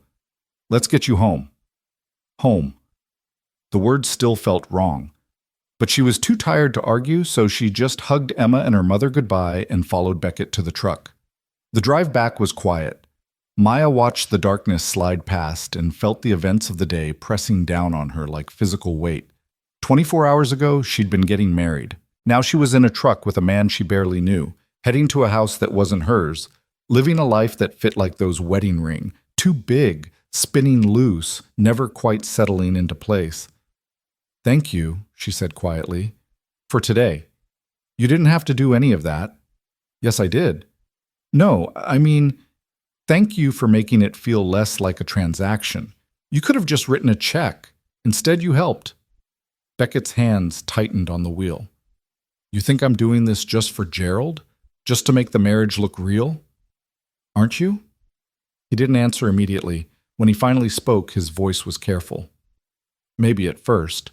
But your mother's shop, I saw what it meant to her, to you. That's not something you can fake or buy your way out of. That's real." He glanced at her. "Gerald wants proof this marriage is legitimate? Fine. But he's going to get more than he bargained for, because somewhere between the ceremony and today, I decided I'm not going to half-ass this. If we're going to pretend to be married, we're going to do it right. Maya's heart did something complicated in her chest. What does that mean? It means I'm going to be a real partner, not just for 3 months, not just for appearances. If your family needs help, I help. If you need space, I give it. If Gerald or my mother or anyone else tries to make you feel small, his voice hardened. I shut it down. That's the deal now. That's not what we agreed to. I'm changing the terms. You can't just change the terms.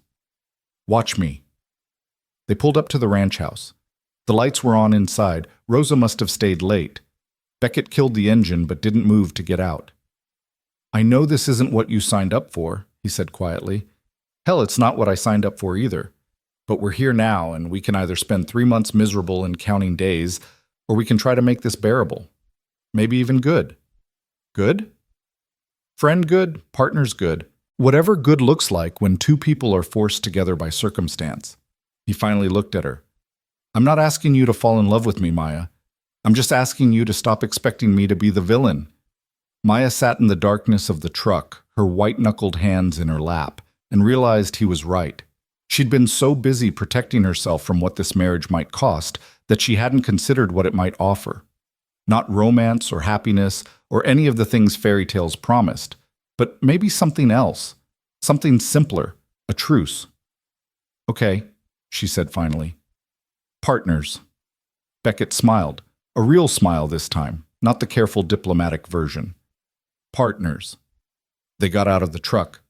Rosa met them at the door with food she'd kept warm and scolding words about tracking mud through her clean house. Maya ate mechanically while Rosa fussed and Beckett fielded calls from Tom about the restoration schedule. When she finally made it to the guest room, she was too exhausted to even properly wash her face. She just collapsed onto the bed, still wearing her clothes from the day, the smell of floodwater and chemicals clinging to her skin. Her last thought before sleep took her was that in 3 months she'd walk away from all this, the ranch, the house, Beckett, and his careful promises. She'd go back to her real life and pretend this interlude never happened. But some part of her, buried deep where she didn't have to examine it too closely, wasn't sure Maya woke to the sound of horses screaming. She bolted upright in the unfamiliar bed, heart hammering, the echo of something wild and terrified still ringing in her ears. For a moment she couldn't remember where she was. The room was too big, the ceiling too high. And then it all came rushing back. The ranch, Beckett. The marriage that was supposed to be simple and had turned into something else entirely. Another scream cut through the pre-dawn darkness, and Maya was moving before she could think, pulling on yesterday's jeans and stumbling into the hallway. The house was dark and silent except for the sounds from outside. Hooves pounding, men shouting, that horrible high-pitched shriek that didn't sound like it could come from an animal. She found Beckett's bedroom door open, the room empty. Of course he was already out there. Maya ran through the house in bare feet, nearly colliding with Rosa in the kitchen. What's happening? Maya gasped. Luna. Rosa's face was grim. Something's wrong. Beckett's been out there for an hour. Maya didn't wait to hear more. She shoved her feet into boots she found by the back door, too big, probably Beckett's, and ran toward the barn. The sky was just starting to lighten at the edges, that deep blue-black that came right before sunrise. In the training corral, she could see figures moving, Beckett and 2 ranch hands, all focused on the gray mare in the center. Luna was on the ground, thrashing. Even from a distance, Maya could see something was horribly wrong. The way the horse moved, the whites of her eyes visible, the foam at her mouth catching the dim light from the barn. Stay back. One of the ranch hands, a younger man whose name Maya couldn't remember, called when he saw her approaching. But Beckett looked up at her voice, and his face stopped her cold. She'd seen him controlled, seen him angry, seen him uncomfortable. She'd never seen him terrified. Colic, he said shortly. Bad. Vet's 20 minutes out.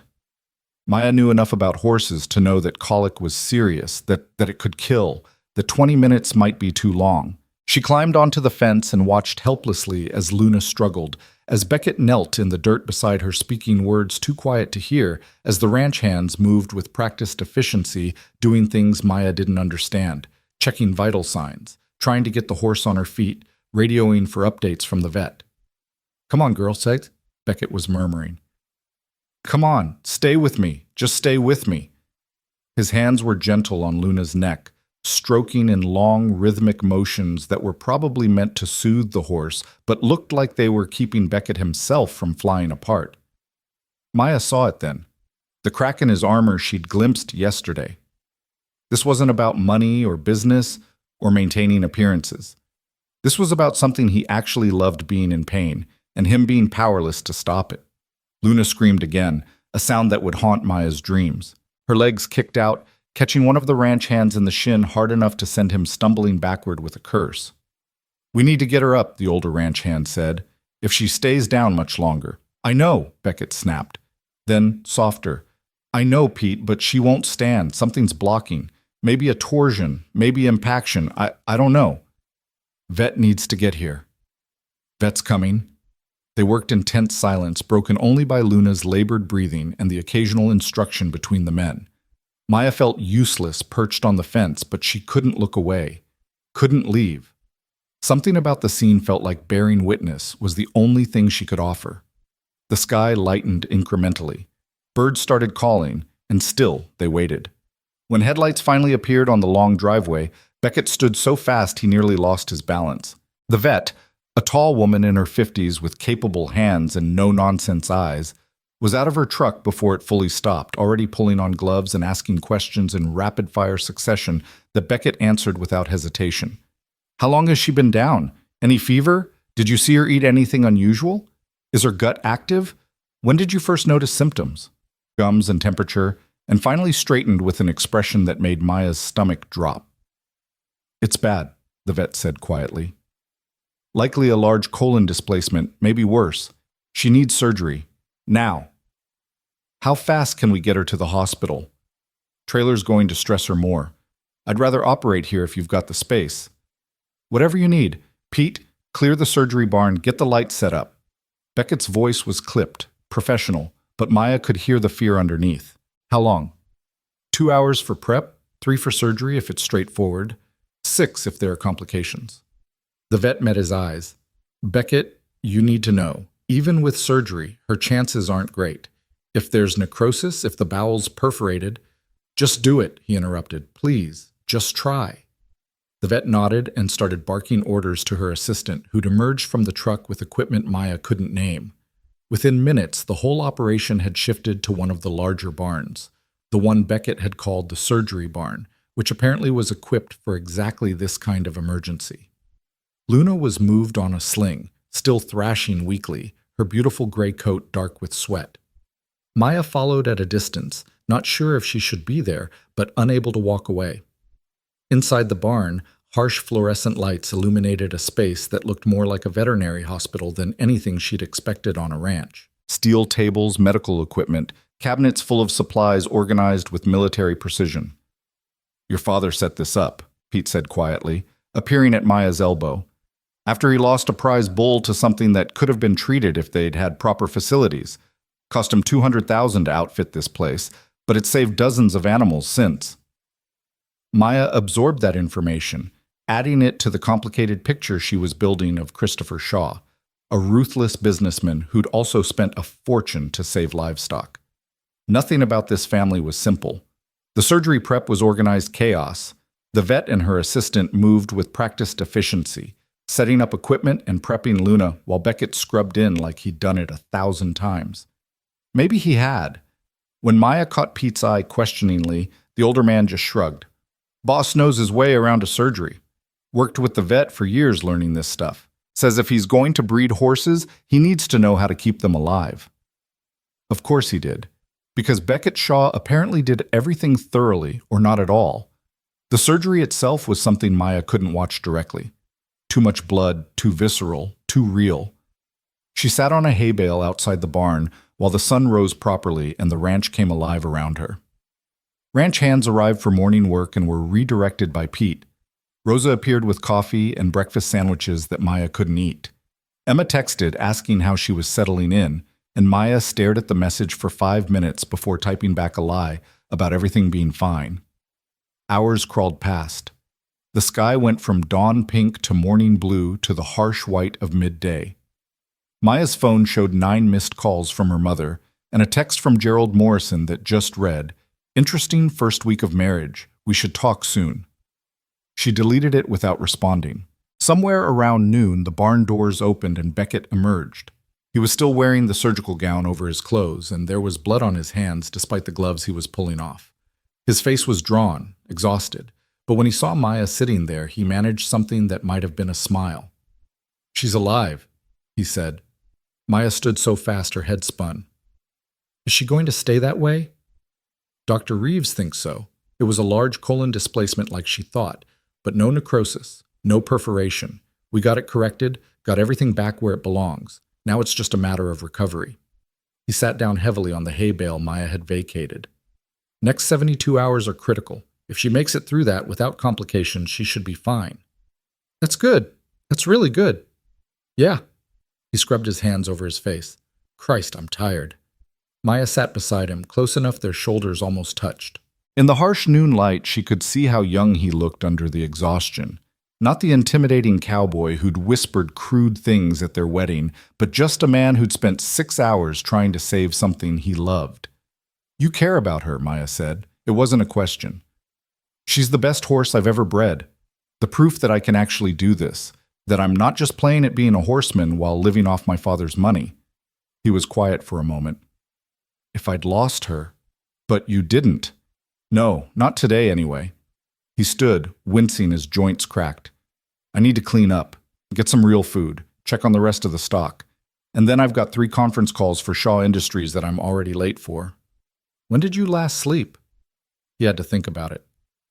"Yesterday afternoon, maybe. It's all kind of blurring together." "Beckett, I'm fine. I've gone longer without sleep during calving season." But he swayed slightly as he said it, betraying the lie. Maya made a decision. "Go shower. Rosa and I will handle the conference calls." "You can't handle—" "I can take notes and reschedule. That's probably all you'd manage to do in your current state anyway." She stood and took his elbow, steering him toward the house with more confidence than she felt. 3 hours. Sleep for 3 hours. Then you can go back to being superhuman." He looked like he wanted to argue, but exhaustion won, and he let her guide him back to the house where Rosa was waiting with the expression of someone who'd been through this routine before. "Guest room or master?" Rosa asked. "Master's closer," Beckett said, "and Maya's stuff is in the guest room." "Actually," Maya heard herself say, "I should probably move my things anyway. Gerald's going to come snooping eventually, and if we're supposed to be married—" She trailed off, but Rosa nodded approvingly. "Smart girl. I'll move your things while you get him settled." Beckett was too tired to process the implications. He just trudged down the hallway to the master bedroom while Maya followed, feeling like she was crossing some invisible boundary she couldn't uncross. The room was enormous, easily twice the size of the guest room, with a king bed that looked like it could sleep 4, floor-to-ceiling windows overlooking the pastures, and a bathroom that was probably bigger than Maya's entire bedroom at her mother's house. "I'll take the couch," Beckett said automatically, gesturing to a leather monstrosity in the corner. "Don't be ridiculous. The bed's huge. We can share like adults." Maya tried to sound confident, like she shared beds with strange men all the time. "Just stay on your side." He looked at her for a long moment, and she couldn't read his expression. Then he nodded. "Thank you for this, for staying." "Where else would I go?" "Back to town, back to your mother, back to anywhere that isn't here watching me fall apart over a horse." He sat on the edge of the bed and started pulling off his boots. "You didn't sign up for this part." "I didn't sign up for any of this," Maya said honestly. "But here we are." She left him pulling off his shirt, a flash of tanned skin and muscle she deliberately didn't look at, and closed the door firmly behind her. In the kitchen, Rosa had already laid out the information for the conference calls along with a primer on Shaw Industries business that looked like it had been prepared for exactly this kind of emergency. "Does this happen a lot?" Maya asked. "Often enough that I keep notes." Rosa handed her a headset. "First call's in 10 minutes. You'll be fine. Just listen. Take notes.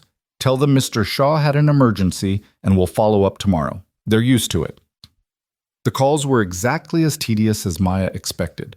Men with important voices talking about quarterly projections and market positions and strategic acquisitions in language designed to make simple concepts sound complex. She took notes, made appropriate noises, and rescheduled everything for the following day. By the third call, she'd developed a system, and by the time she hung up on the last one, she felt like she'd earned an MBA through sheer exposure. "See," Rosa said when it was done, "you're a natural." "I'm a fraud who's good at pretending to understand business jargon." "Same thing, honey." Maya found herself laughing, actually laughing, for the first time since the wedding.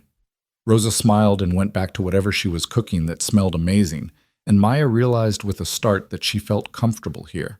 In this kitchen, in this house, with these people who were technically strangers but who'd welcomed her without question or judgment. It was dangerous, that comfort. It made her forget this was temporary. Her phone buzzed. "Emma, lunch tomorrow? Need to hear everything." Maya hesitated, then typed back, "Can't tomorrow. Rain check? You're avoiding me. I'm settling in. There's a difference. If you say so, love you, be careful." Maya set the phone down and stared at Emma's last message. Be careful of what? Of Beckett? Of getting too comfortable in a life that wasn't really hers? Of forgetting this was a business arrangement with an expiration date? All of the above, probably. She spent the afternoon in the office Beckett had mentioned, a small room off the main hallway with good light and a desk that looked like it predated electricity. The ranch books were, as promised, a mess. Not because Beckett was bad with money, the accounts were all reconciled and accurate, but because his organizational system appeared to be throw everything in a drawer and deal with it later. Maya started sorting, categorizing, building spreadsheets to track expenses and income in ways that would actually make sense to someone who wasn't Beckett. It felt good to work, to do something useful with her hands and mind that wasn't emotional labor or performance or fear. By the time Rosa called her for dinner, she'd made a significant dent in the chaos and had a list of questions for Beckett about various expenses that made no sense without context. "He's still asleep," Rosa said when Maya appeared in the kitchen. "I checked on him an hour ago, dead to the world. Should we wake him?" "Let him sleep. He'll wake up when his body's ready, and then he'll go straight back to the barn to check on Luna. Might as well let him rest while he can." They ate together at the kitchen table, Rosa and Maya and Pete, who'd been invited in for dinner as a thank you for his work during the emergency. The conversation was easy, ranging from horses to town gossip to Pete's grandchildren, who were apparently terrors in the best possible way. Maya found herself relaxing into it, contributing stories about the shop and her mother, laughing at Pete's terrible jokes. This was what family dinners felt like, she realized. Not the tense affairs at her mother's house where they were both too aware of bills and illness and all the ways life had gotten harder. But this, easy conversation, good food, the comfort of people who genuinely liked each other. She missed it before she'd even left the table. "You're good for him," Pete said as he was leaving, pulling on his coat. Maya blinked. "What?" "The boss. You're good for him. First time I've seen him actually lean on someone in, hell, maybe ever." Pete settled his hat on his head. "Just thought you should know." He was gone before Maya could formulate a response. She helped Rosa clean up, then wandered the house trying to decide what to do with herself. It was only 8 o'clock, but the day felt like it had lasted a week. She could go to the master bedroom, but the thought of climbing into bed beside Beckett, even on the opposite side, even with clear boundaries, felt too intimate for whatever they were. Instead, she found herself in the sunroom Beckett had mentioned. It was exactly as he'd described, glass walls on 3 sides, good light even this late in the evening, space enough for a studio if she wanted it. Someone, Rosa probably, had already moved her art supplies from the guest room. The paints sat on a side table, still in their boxes, accusatory in their neglect. Maya hadn't painted in 3 months, not since the bank had delivered its ultimatum and her world had narrowed to spreadsheets and survival. She opened the watercolors now, set up paper, filled a jar with water from the small sink in the corner.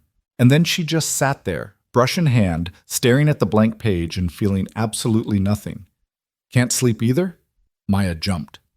Beckett stood in the doorway, rumpled and squinting in the soft light. He'd changed into clean clothes, soft-looking jeans and a t-shirt that hung loose on his frame, and his hair stood up at odd angles that would have been funny if he didn't look so exhausted still. "I thought you'd sleep longer," Maya said. 3 hours is pretty good for me." and I need to check on Luna. He moved into the room, studying her blank paper. Artist's block? Something like that. What do you usually paint? Maya gestured vaguely at the boxes of supplies. Landscapes, mostly. Sometimes still lifes if I'm feeling pretentious. Nothing good. It's just, it helps me process things. Process what? Everything. Life, feelings I don't know what to do with. She set down the brush. But I can't seem to start. Beckett was quiet for a moment. Then he said, paint Luna. What? Paint her. The surgery, the fear, what it felt like watching something you care about suffer. Put it on paper so it's not just in your head. He met her eyes. That's what art's for, right? Processing? Maya looked at the blank page and thought about Luna's screams, about Beckett's hands gentle on gray fur, about the terrible vulnerability of loving something enough that its pain became yours. And she picked up the brush. She painted while Beckett watched from the doorway. She wasn't trying for realism, just shapes and colors that captured feeling. Gray for Luna, dark red for fear, gold for the moment when the vet had said she'd live, blue for exhaustion. The colors bled together in ways that shouldn't have worked, but somehow did, becoming something that was more emotion than image.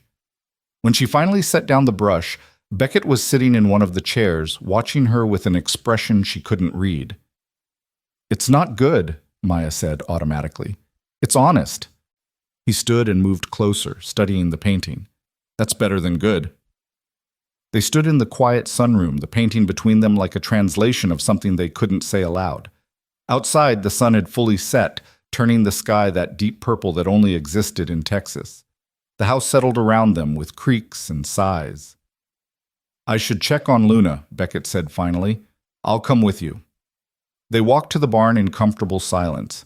Inside, Luna was standing, a good sign, with the vet's assistant dozing in a chair nearby. The horse looked tired but alert, her intelligent eyes tracking Beckett as he approached.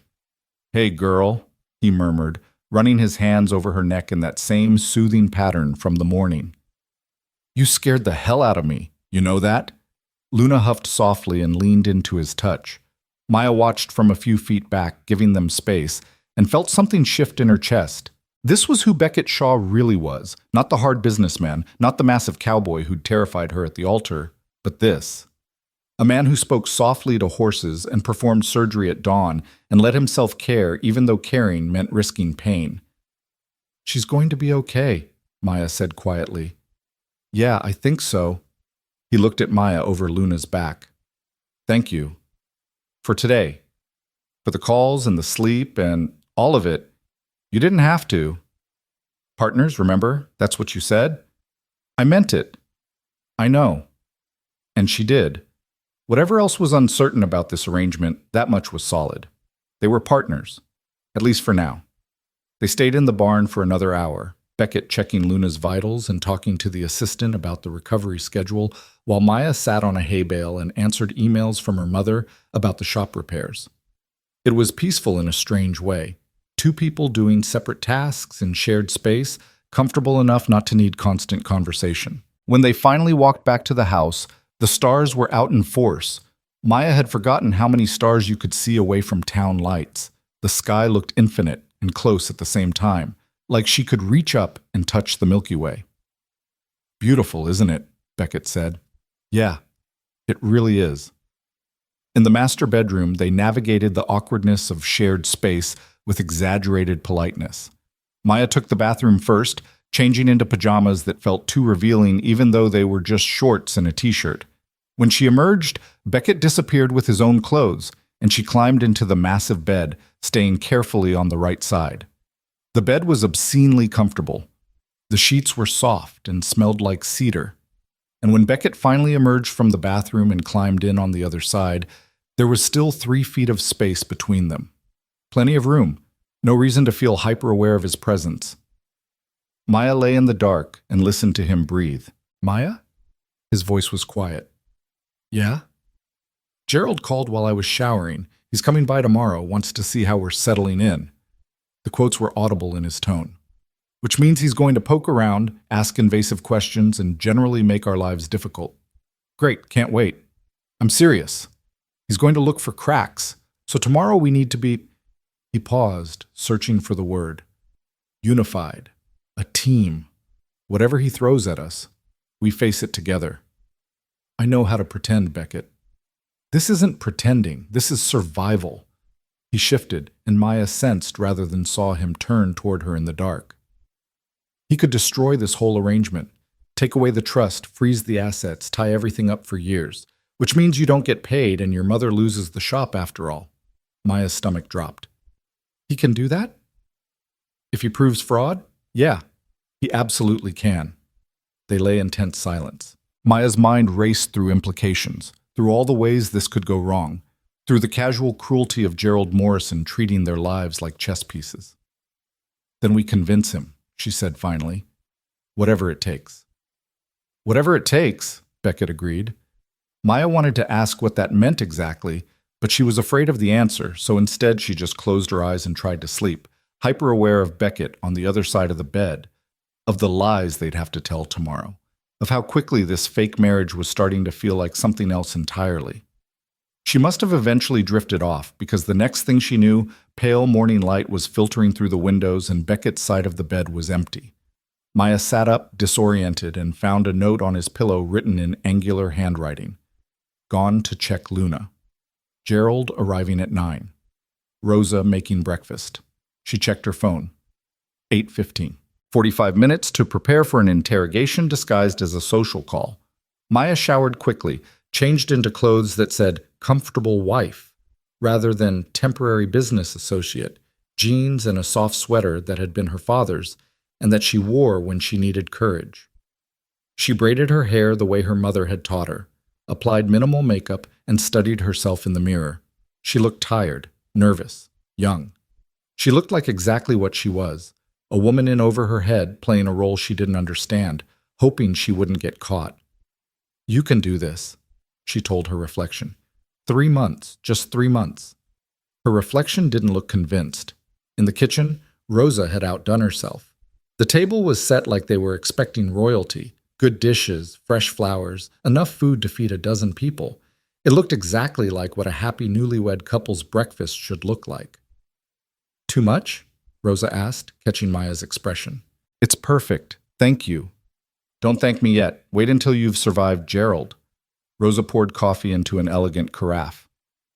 That man could find fault in sunshine. Just remember, you belong here. You're Mrs. Shaw now. Act like it.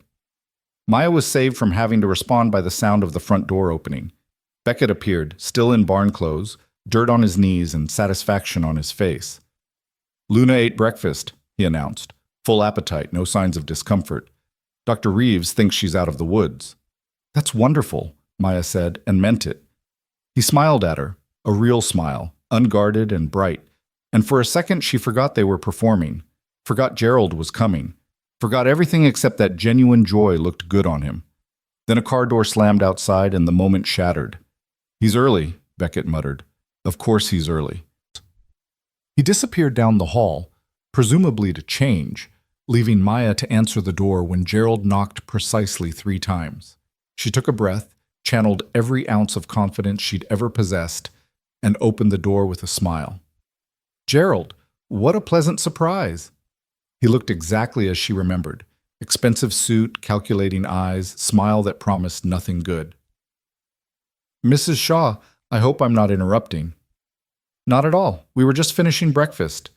Would you like some coffee? She led him to the kitchen, performing hospitality like she'd been doing it her whole life. Rosa had conveniently disappeared, leaving the stage clear. Gerald sat at the table, accepted coffee he didn't drink, and studied Maya like she was a specimen under glass.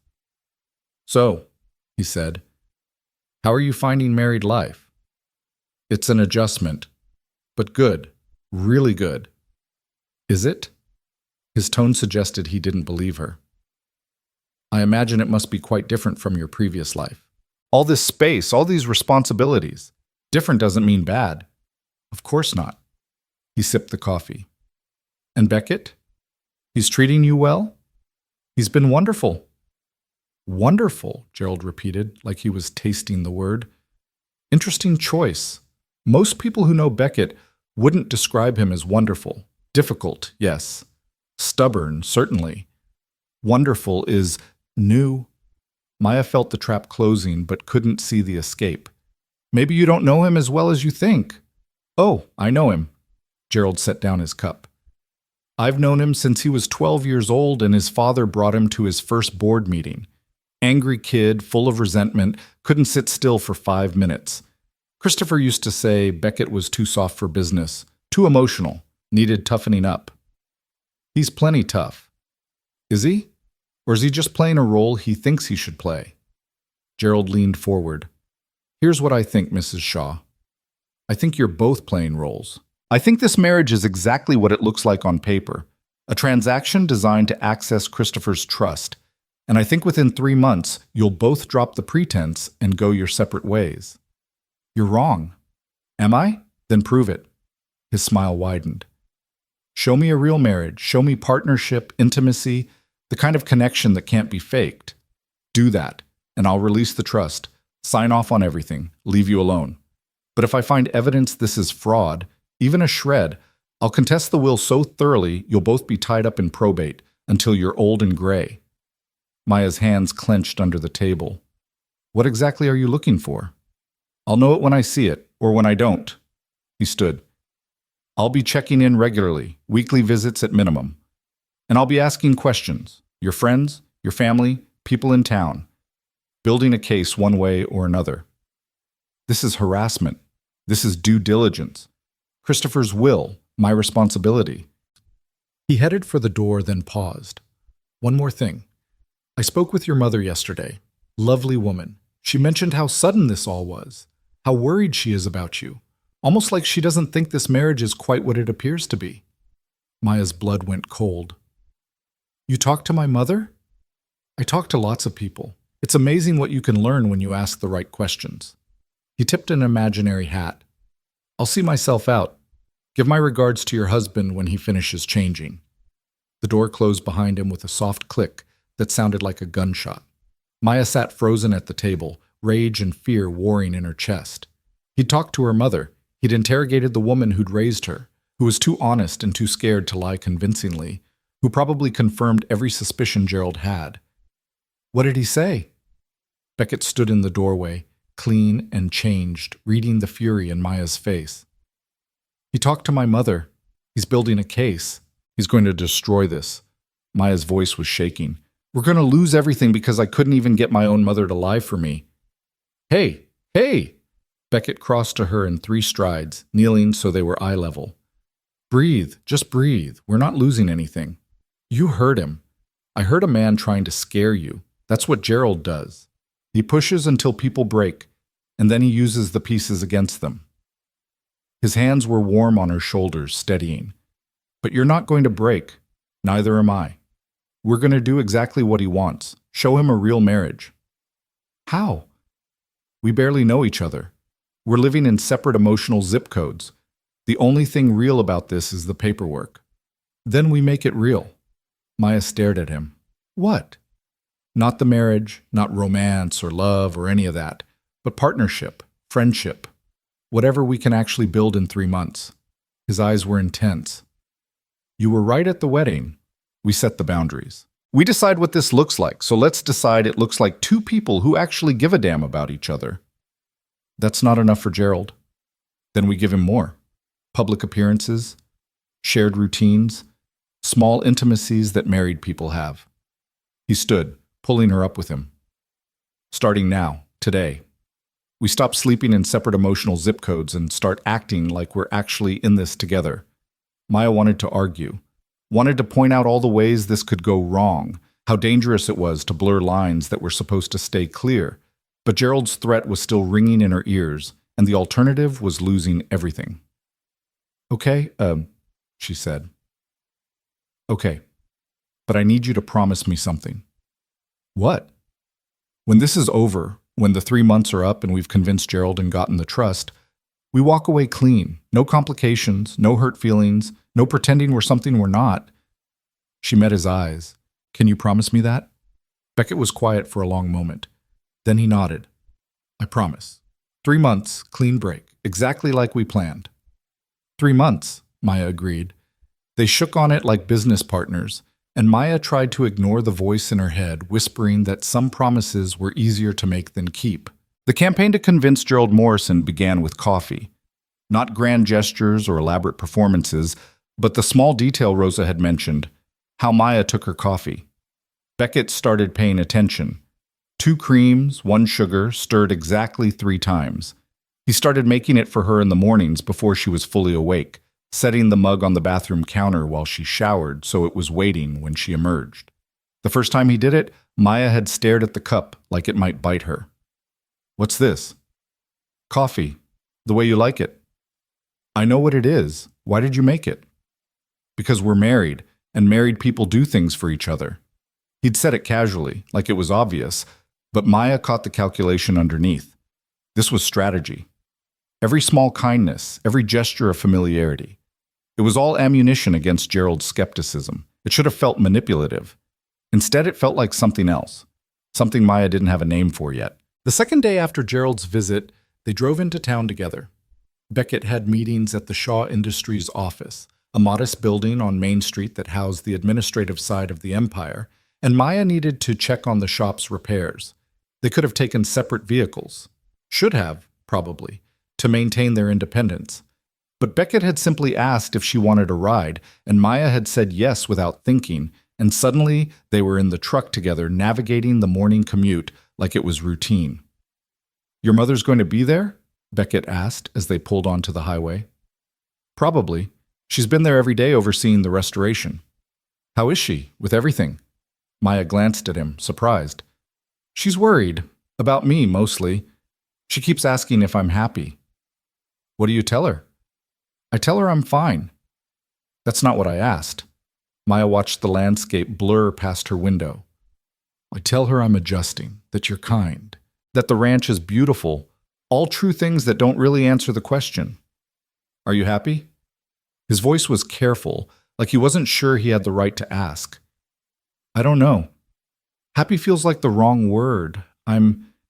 She searched for the truth. "I'm less miserable than I expected to be." "Does that count?"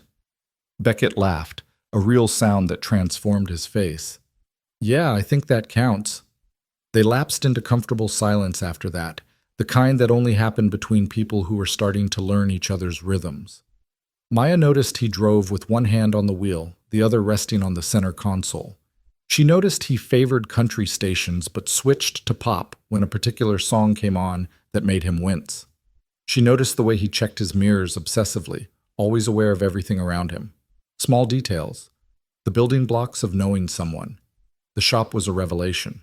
In less than a week, the restoration crew had transformed the disaster into something approaching normal. The water was gone, the damaged flooring had been replaced, and the air no longer smelled like mildew and despair.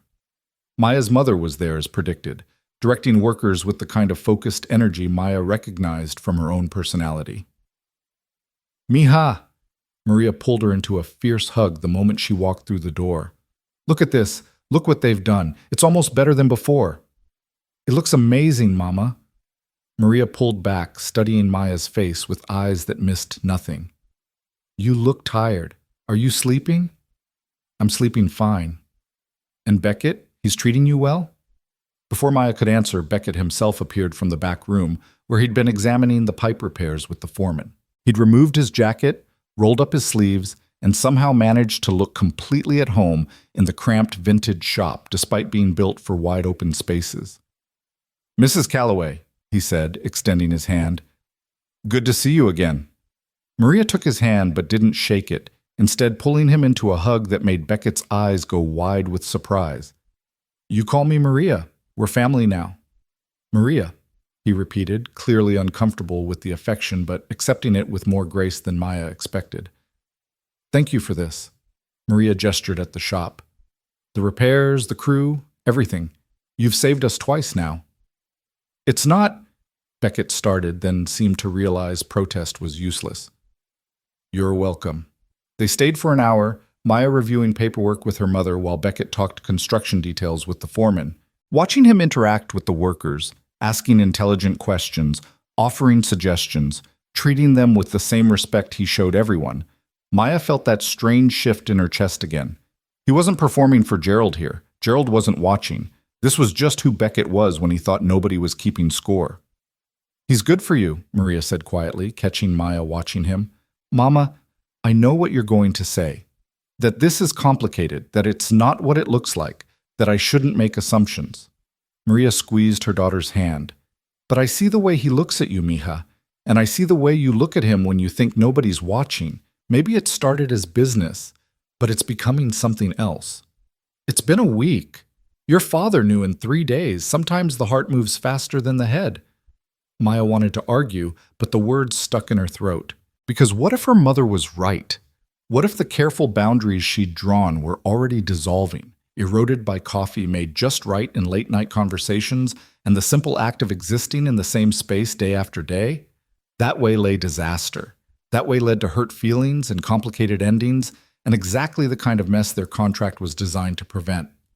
But sitting in her mother's shop, watching Beckett laugh at something the foreman said, Maya couldn't quite convince herself to reinforce the walls.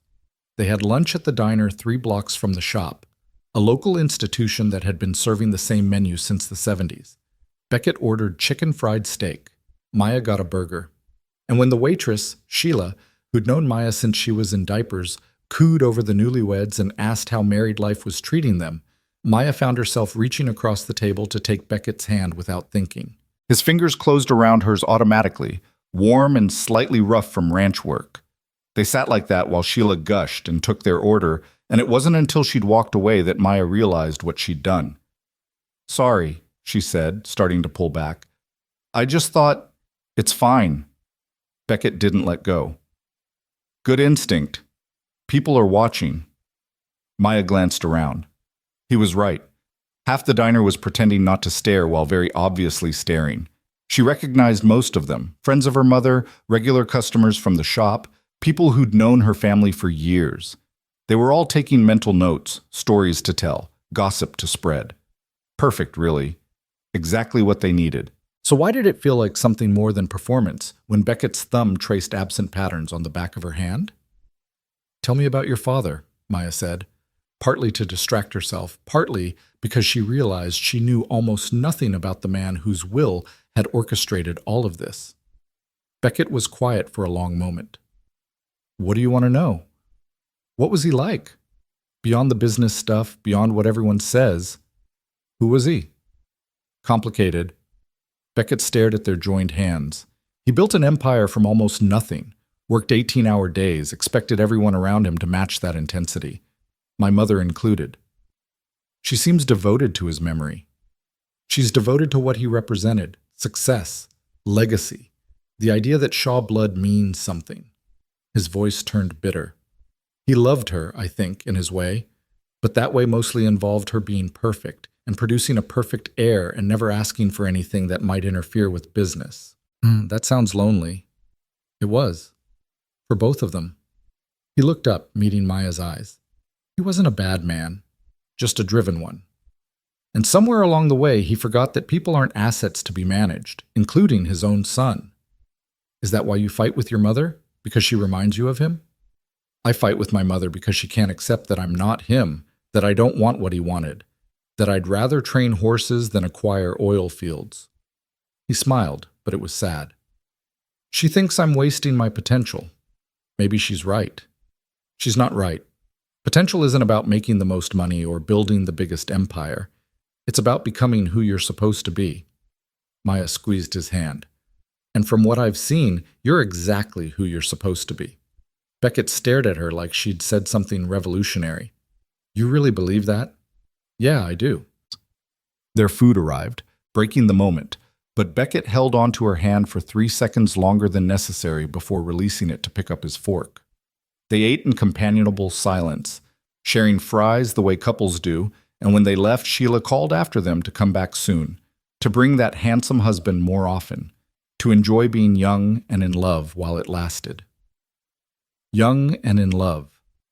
The words followed Maya out into the bright afternoon like ghosts. Beckett's meetings at the Shaw Industries office lasted 3 hours. Maya sat in the waiting area with her laptop, managing shop business remotely and pretending not to eavesdrop on the raised voices coming from the conference room. She couldn't hear words, but she could hear tone. Beckett's measured but firm, another man's aggressive and challenging. When the door finally opened, Beckett emerged looking exhausted but satisfied, followed by three men in expensive suits, who nodded curtly at Maya before leaving without speaking. "Good meeting?" Maya asked. "Define good. I blocked a terrible acquisition, fired a vice president who was embezzling, and authorized a shift toward renewable energy that's going to make half the board want my head." He loosened his tie. "But yeah, good. You fired someone?" "He was stealing, had been for years probably. My father either didn't notice or didn't care because the guy was effective." Beckett shrugged. "I care." They drove back to the ranch as the sun started its descent toward the horizon, painting everything gold and amber. Maya felt the stress of the day draining away as they left town behind, replaced by something that felt dangerously like contentment. This was becoming routine. Mornings together, days with separate responsibilities, evenings returning to the same place. It was starting to feel less like an arrangement and more like a life. Dangerous territory. Maya knew she should be more careful. But when they pulled up to the ranch house and Rosa met them at the door with news that Luna had been cleared by the vet for light exercise, and Beckett's face lit up with pure joy, Maya found herself sharing in it without reservation. They went to the barn together, watching Luna move in the training ring with the cautious grace of someone relearning their body. The mare was recovering beautifully, and Beckett's relief was palpable. "Want to ride?" he asked suddenly. Maya laughed. "I don't know how." "I'll teach you." "Now?" "Why not? We've got an hour before dinner. Luna needs to rest anyway, but I've got other horses that could use the exercise." He was already moving toward the tack room. "Come on, trust me." Trust me. The words should have triggered all her defenses. Instead, Maya found herself following him, letting him introduce her to a gentle bay mare named Honey, who apparently had the patience of a saint. Beckett saddled her with practiced efficiency, explaining each step, even though Maya knew she'd never remember it all. "Left foot in the stirrup, swing your right leg over. I've got you." His hands were on her waist, steadying her as she mounted. The horse was taller than Maya expected, and for a moment she felt a spike of fear at being so high off the ground. But Beckett's hands remained on her waist, solid and reassuring. "Okay?" he asked, terrified. "Good. That means you'll pay attention." He grinned and swung onto his own horse, a massive black gelding that made Honey look like a pony. "Follow me. We'll just walk." They rode out into the pastures as the sun continued its descent. Beckett kept them at a slow walk, narrating as they went, naming landmarks, pointing out different sections of the property, telling stories about horses he'd trained and cattle drives that had gone hilariously wrong. Maya listened and tried not to fall off and marveled at how different the world looked from horseback. Everything felt bigger, more immediate, like she was part of the landscape instead of just passing through it. "You're doing great," Beckett called over. "Natural seat." "I'm terrified of falling." "Fear keeps you honest. That's not a bad thing." They rode for an hour, circling back as twilight settled over the valley. By the time Beckett helped Maya dismount, her legs were shaking and she knew she'd be sore tomorrow. But she was also grinning, adrenaline singing through her veins, feeling more alive than she had in months. "Thank you," she said. I needed that." "Yeah." Beckett was looking at her with an expression she couldn't quite read. "Me too." Dinner that night was different. They ate at the table like always, but the conversation flowed easier, punctuated by laughter and stories that weren't about logistics or Gerald or maintaining appearances. Rosa kept refilling their wine glasses with a knowing smile, and when she finally left for the evening with instructions to clean up their own damn dishes, Maya realized it was only 8 o'clock, and she and Beckett were alone in the big house with nothing but time. "Want to watch something?" Beckett asked, gesturing toward the living room. "I've got every streaming service known to man and no idea what's on any of them." They ended up on the massive leather couch with a documentary about wild horses that Beckett claimed was research, but that Maya suspected he just loved. She sat at one end, he sat at the other, and gradually, so gradually she didn't notice it happening, the space between them closed. Not touching, not quite, but close enough that Maya could feel his warmth, could hear his breathing change when something particularly beautiful appeared on screen. "This is nice," she said during a commercial break. Yeah? Yeah, easy. Like we've been doing this for years instead of days. Beckett was quiet for a moment. Is that good or bad? I don't know yet. They finished the documentary and started another one, this time about conservation efforts in the American West. Somewhere around the third episode, Maya's eyes started drifting closed. The couch was comfortable, the wine had made her drowsy, and Beckett's presence beside her felt safe in a way she didn't want to examine too closely. She woke to darkness and the sound of her own name being called softly. Maya, come on, let's get you to bed. Beckett was crouched beside the couch, his face close to hers in the dim light from the kitchen. Maya blinked, disoriented, and realized she'd fallen asleep with her head on his shoulder. How long had she been there? How long had he let her stay? Sorry, she mumbled. I didn't mean to. It's fine, but your neck's going to hate you if you sleep on this couch all night. He helped her up, and Maya stumbled down the hallway to the master bedroom in a fog of exhaustion. She managed to change into pajamas, brush her teeth, and collapse into bed before her brain caught up with what had happened. She'd fallen asleep on Beckett. He'd let her. And it had felt natural, like they did that sort of thing all the time. Dangerous. So dangerous. But when Beckett climbed into bed on his side 10 minutes later, and Maya felt the mattress dip under his weight, she didn't feel afraid. Just comfortable. Like this was exactly where she was supposed to be. The week that followed fell into a pattern. Mornings began with coffee and breakfast with Rosa, who'd taken to making elaborate meals that forced Maya and Beckett to sit together and talk. Days were spent on separate tasks, Beckett managing the ranch and dealing with Shaw Industries' business, Maya handling shop logistics remotely and slowly bringing order to the ranch accounting. Evenings brought them back together for dinner, writing lessons that were making Maya's legs stronger and her fear smaller. Quiet hours on the couch where they'd progressed from separate ends to sitting close enough to share the blanket Rosa insisted they needed despite the mild weather. They learned each other in increments.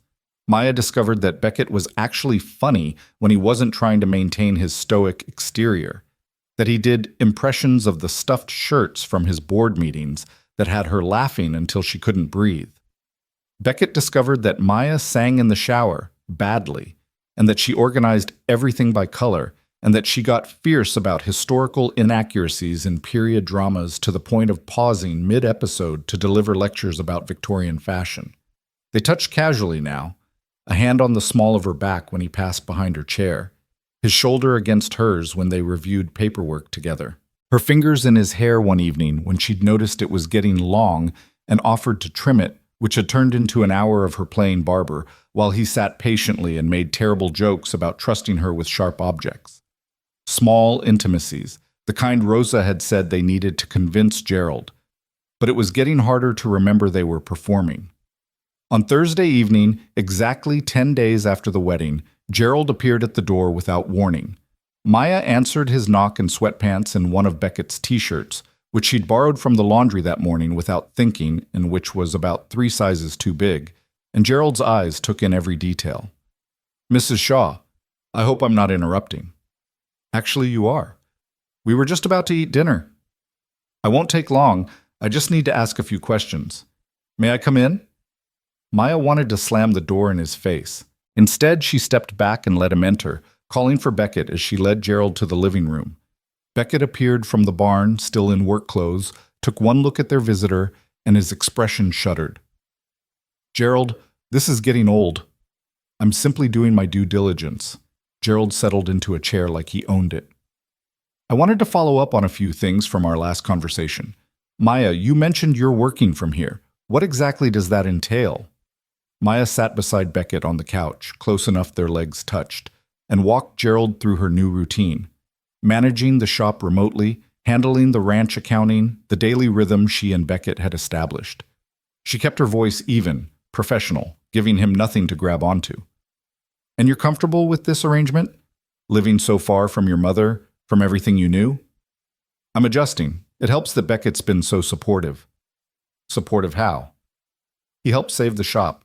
He drives me into town whenever I need to go. He's teaching me to ride. She reached for Beckett's hand without thinking.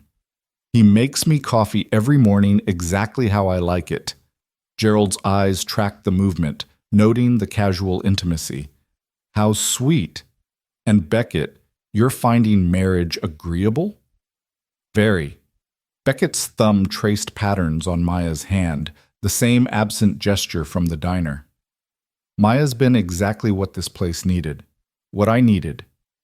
What did you need? Someone who sees me instead of my father's legacy.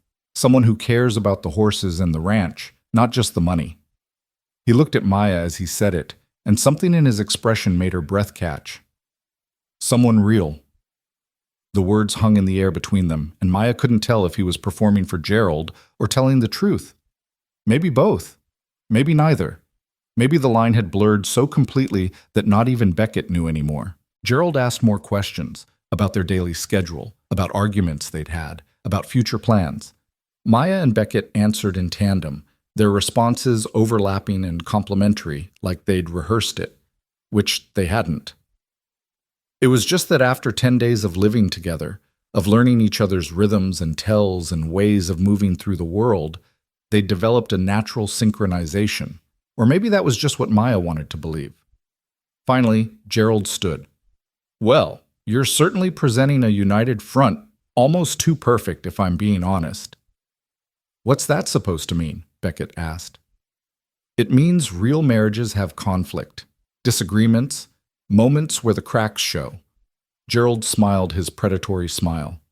If you two are really as harmonious as you claim, I'll be very impressed. Most newlyweds can't stand each other by week 2. Maybe we're not most newlyweds, Maya said. Maybe. He moved toward the door, then paused. One more thing. There's a charity gala in Dallas next weekend. Shaw Industries is a major sponsor. I expect you both to attend as a couple. It'll be a good opportunity to see how you handle social pressure together.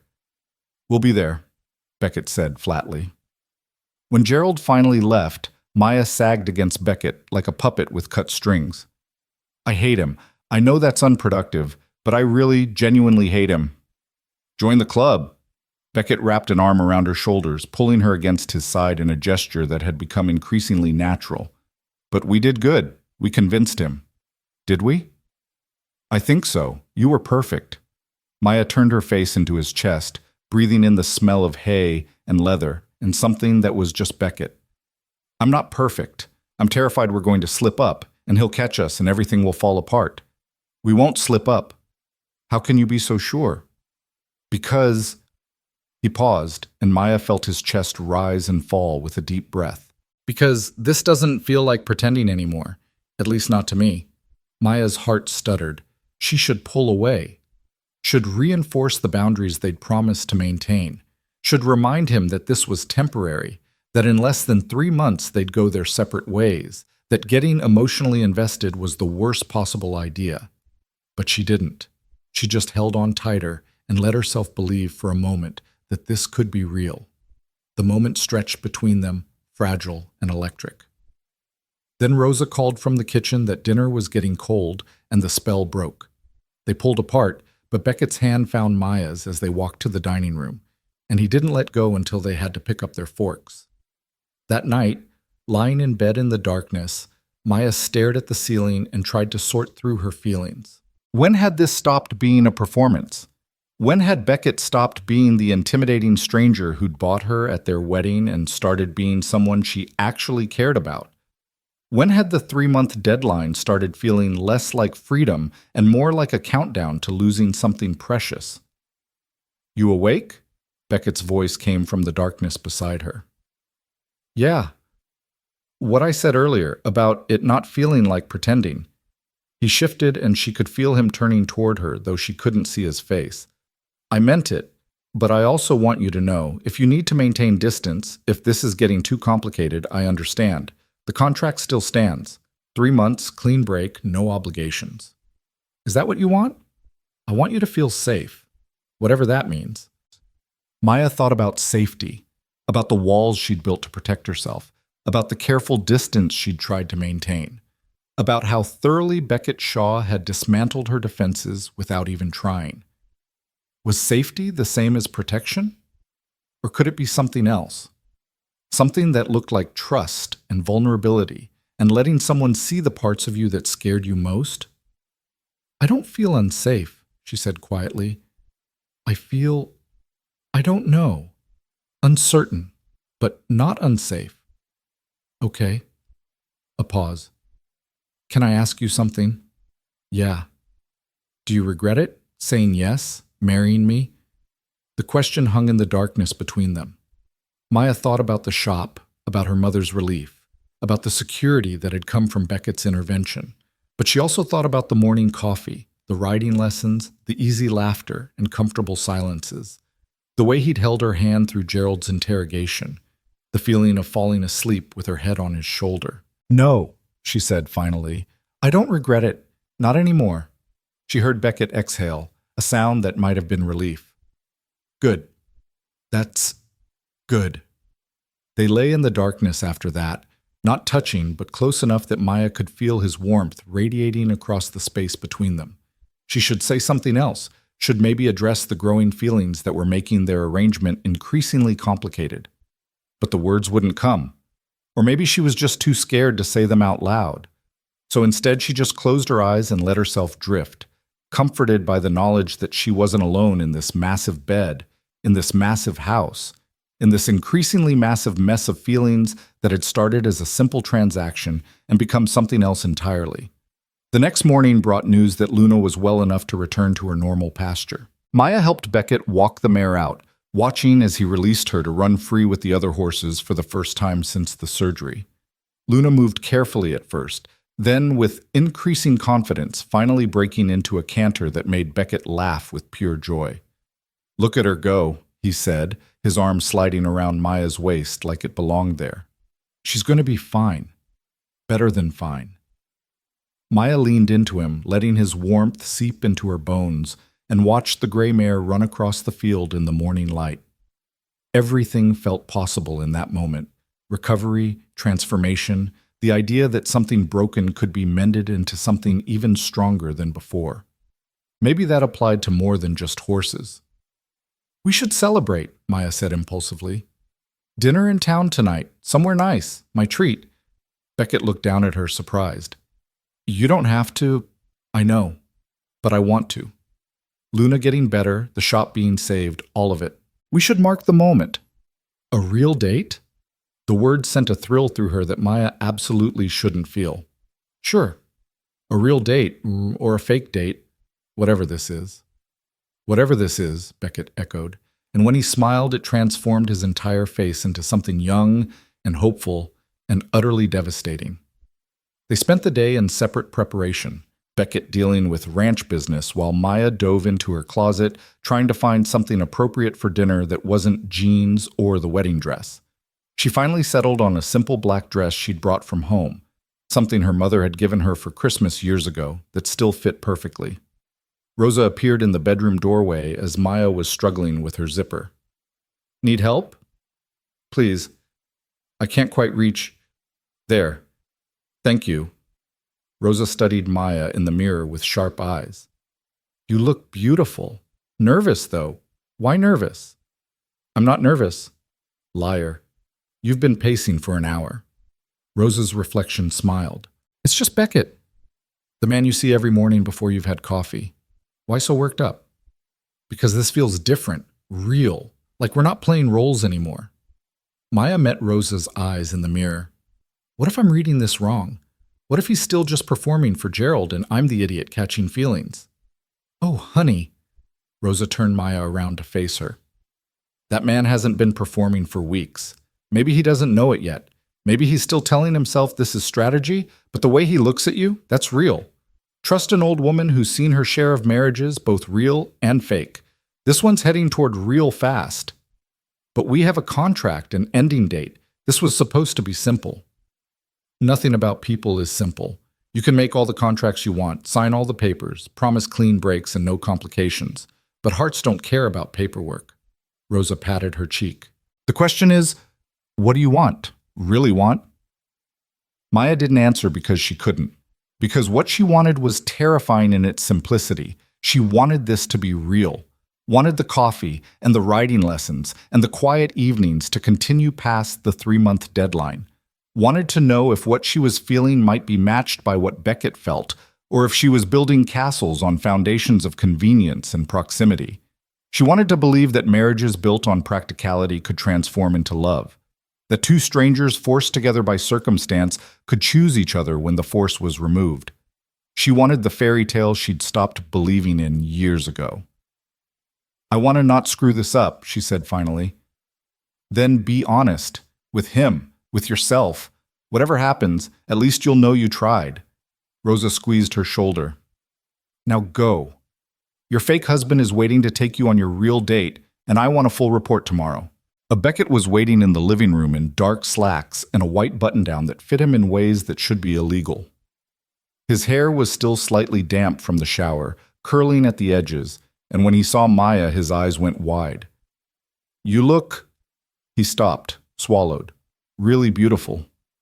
"Thank you. You clean up pretty well yourself."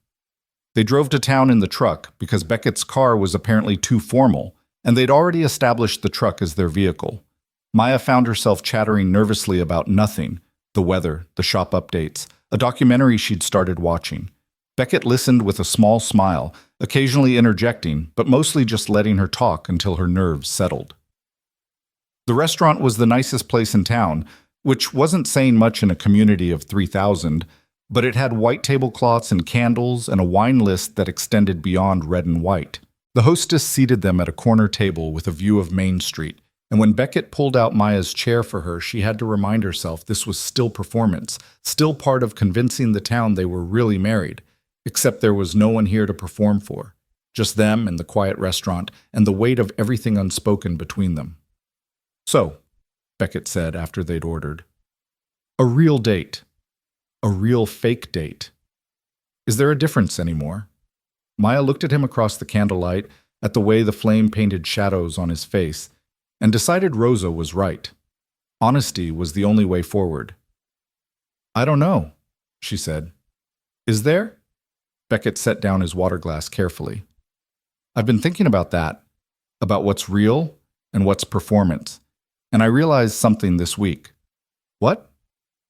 "I stopped performing about 5 days in, maybe sooner. The coffee, the writing lessons, all of it. I started doing those things because I wanted to, not because Gerald was watching." He met her eyes. "I like you, Maya. Actually like you. Not as a business arrangement or a solution to a problem, but as a person I want to spend time with." Maya's heart was hammering so hard she could barely hear over it. "Beckett, I'm not asking you to feel the same way. I know this is complicated, and we have a contract, and I promised you a clean ending. I needed you to know that whatever this is for you, for me, it stopped being fake a while ago." The words hung between them like a bridge across a chasm. Maya could retreat, could remind him of the contract, could protect herself by maintaining the distance they'd promised. Or she could step onto that bridge and see where it led. "It stopped being fake for me, too," she admitted. "I've been trying to figure out when it happened. Maybe when you spent all day helping with the shop flood. Maybe when you taught me to ride. Maybe just gradually through coffee and dinner and learning how you take your eggs in the morning." She reached across the table, covering his hand with hers. "I like you too. More than I should, probably. More than is smart given our situation." Beckett turned his hand over, lacing their fingers together. "So what do we do?" "I don't know. Keep going? See what happens? Stop pretending we're pretending." "And the contract, the 3-month deadline?" Maya thought about it, about all the carefully negotiated terms, the clean break they'd promised, the safety of knowing this would end before anyone got hurt. It had made sense at the time. Now it just felt like a barrier between them and something potentially beautiful. "Maybe we renegotiate," she said slowly. "Maybe instead of counting down to an ending, we just see where this goes. No deadline, no predetermined outcome. Just two people figuring it out as they go." "That's terrifying." "Yeah, it really is." Maya squeezed his hand. "But I think I want to try anyway." "If you do." Beckett looked at her with an expression that made Maya's breath catch. Wonder and fear and something that looked dangerously like hope all mixed together. "Yeah, I want to try." Their food arrived, interrupting the moment, but neither of them let go of the other's hand. They ate awkwardly with their non-dominant hands, laughing at the ridiculousness of it, And somewhere between the appetizer and the main course, Maya realized this was what happiness felt like. Not the absence of fear or uncertainty, but the presence of someone who made those things bearable. Someone who saw her clearly and chose her anyway. Someone who made coffee exactly how she liked it and taught her to ride and defended her shop like it was his own. Someone who might, possibly, be falling for her the same way she was falling for him. The thought should have terrified her. Instead, it felt like coming home. They drove back from dinner with the windows down and the radio playing softly, Maya's hand resting on the console where Beckett could reach it easily. The night air was warm and sweet with the smell of hay and distant rain, and Maya felt lighter than she had in months, maybe years, like admitting the truth had unlocked something she didn't know was trapped. "I was terrified at the wedding," she said suddenly. "When you said I was too small. I thought you were telling everyone I wasn't enough." Beckett winced. "God, Maya, I'm so sorry. I really was just talking about the ring, but I can see how it sounded. I've replayed that moment about 1,000 times, wishing I could take it back." "You don't have to take it back. It led to everything else." She squeezed his hand. "Besides, I got to call you out in front of 93 people. That felt pretty good." He laughed, the sound warm and genuine. "You were magnificent. Standing there in that white dress, absolutely furious, demanding respect. I think that was the moment I realized I'd underestimated you." "Just that moment?" "Maybe there were other moments too, like when you waded into floodwater without hesitation, or when you faced down Gerald, or when you climbed on a horse despite being terrified." He glanced at her. "You're braver than you think, Maya Calloway." "Maya Shaw," she corrected automatically, then froze. "I mean, legally, I know what you meant." Beckett's voice was soft. "And I like hearing you say it." They pulled up to the ranch house to find every light blazing and Rosa's car still in the driveway. Beckett frowned as he killed the engine. "She usually leaves by 8. They found Rosa in the kitchen with Annette Shaw, the two women seated at the table in what looked like the aftermath of a tense conversation. Annette stood the moment they walked in, her sharp eyes taking in their linked hands and dressed-up appearance. "Mother," Beckett said carefully, "what are you doing here?" "I came to speak with you. Rosa was kind enough to keep me company while I waited." Annette's gaze shifted to Maya. "I hope I'm not interrupting." "We were just getting back from dinner," Maya said, fighting the urge to drop Beckett's hand. She didn't. If they were done pretending, that meant facing Annette too. "How lovely! A date night already. You've been married, what, 2 weeks?" Annette's tone made it clear she found nothing lovely about it. "May I have a moment with both of you, privately?" Rosa stood, gathering her things with pointed slowness. "I'll see you tomorrow," she said, squeezing Maya's shoulder as she passed. Then quieter. "Stand your ground." When they were alone, Annette settled back into her chair like a queen on a throne. "Sit, please. This won't take long." Maya and Beckett sat across from her, still holding hands under the table. Annette noticed, of course. Her eyes missed nothing. "I've been thinking about this marriage," Annette began, "about the circumstances that led to it, about what it means for this family's future. And I've come to a decision." "What decision?" Beckett's voice was wary. "I'm going to support it." She held up a hand when Beckett started to speak. "Let me finish. I didn't approve initially. You know that. I had other plans for you, other women I thought would be more suitable for a Shaw, but I've been watching, and I've been listening to what people say about you two." "What do people say?" Maya asked. "They say you're good together, that Beckett smiles more, that you've brought something to this ranch that's been missing." Annette's expression softened fractionally. "They say you see him, not just the Shaw name and money, and that's rare." Beckett's hand tightened on Maya's. "So you're here to give us your blessing?" "I'm here to tell you that I was wrong. About you, about what this family needs, about what makes a good marriage." Annette looked directly at Maya. "I loved my husband, but our marriage was built on duty and expectation. We made it work, but it was never easy, never joyful. Watching you two these past weeks, the way you look at each other, the way you move together, it reminded me of what I sacrificed for the Shaw legacy." "Mother, I don't want that for you, Beckett. I don't want you to spend 40 years in a marriage of convenience wondering what real partnership might have felt like. She stood, smoothing her skirt. So I'm here to say I approve. Genuinely. Not because of the will or the trust or Gerald's machinations, but because I think you might actually be happy together if you let yourselves. The words hung in the air like a benediction. Maya felt tears prick her eyes unexpectedly. She hadn't realized how much she'd wanted Annette's approval until she had it. Thank you, Maya managed. That means, thank you. Annette nodded crisply. Now, Gerald tells me there's a gala next weekend. I'll be attending as well. I expect you both to be there, presenting a united front. Whatever questions he asks, whatever tests he manufactures, I'll be supporting your answers. She moved toward the door, then paused. One more thing, the ring situation. That was embarrassing for everyone.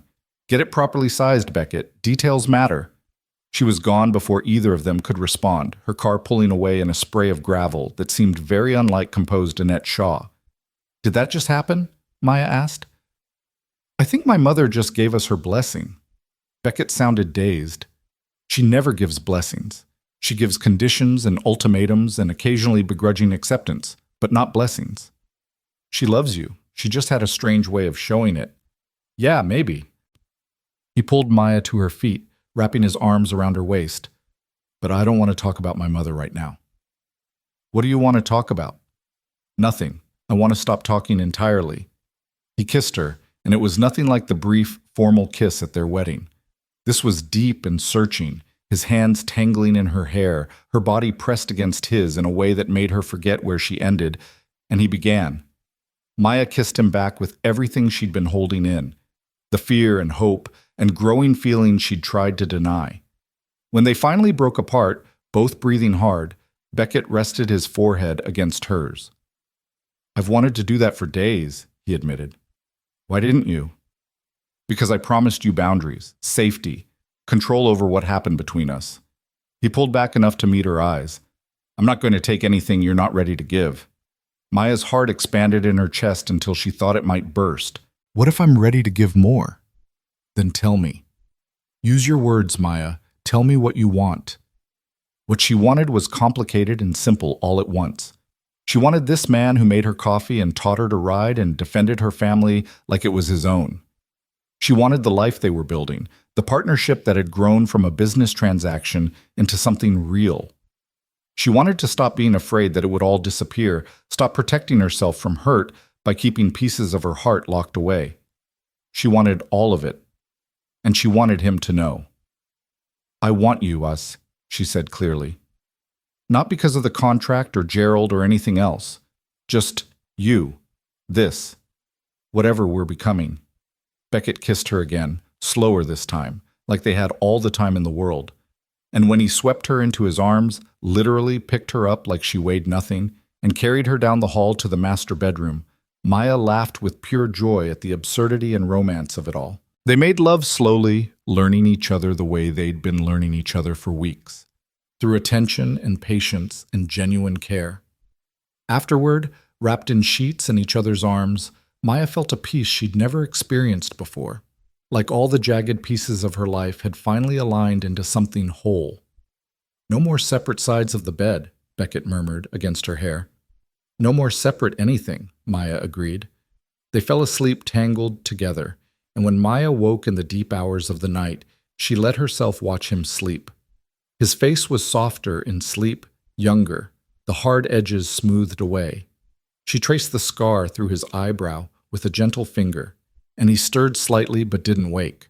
This man had entered her life as a solution to a problem, a business arrangement that should have been simple. Instead, he'd become something else entirely. Someone who saw her completely and chose her anyway. Someone she was choosing right back. The thought should have terrified her. Instead, it felt like coming home. The week leading up to the Dallas Gala passed in a blur of preparation and growing intimacy. Maya and Beckett fell into new rhythms. Mornings that started with kisses instead of just coffee, days spent working side by side in the ranch office, evenings writing together as Maya's skill improved and her fear receded.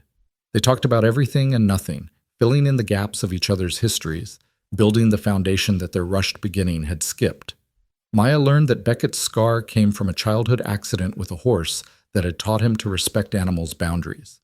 That he'd wanted to be a veterinarian before his father had insisted business school was the only acceptable path. That he'd been in love once, in college, with a woman who'd left him when she'd realized the Shaw money came with expectations she didn't want to fulfill. Beckett learned that Maya's father had died of a heart attack when she was 21, that she still dreamed about him sometimes, that the shop wasn't just a business but a connection to him she couldn't bear to sever, that she'd almost married someone else 2 years ago, a perfectly nice man who'd proposed and whom she'd turned down because something essential had been missing, that she'd been waiting for that missing piece without knowing what it was. "Did you find it?" Beckett asked one night as they lay in bed, her head on his chest, his fingers tracing lazy patterns on her arm. "Find what?" "The missing piece. Whatever made you say no to that other guy?" Maya thought about it. "I don't know. Maybe. Or maybe I was looking for the wrong thing. Maybe the missing piece wasn't something to find, but something to build." "With me?" "With you." He kissed the top of her head, and they drifted off to sleep wrapped in the comfortable silence of people who'd stopped being strangers and become partners in the truest sense. Emma visited midweek, appearing at the ranch with suspicious eyes and a bottle of wine. Rosa let her in with a knowing smile, and Maya found herself dragged to the sunroom for what Emma called an intervention, but also just gossip. "Okay, spill," Emma demanded the moment they were alone. "You've been dodging my calls, you haven't been to town in days, and when I talked to your mom, she got all misty-eyed and said you seemed happy. So what's happening? Are you okay? Is he treating you well? Do I need to commit a murder?" Maya laughed despite her nerves.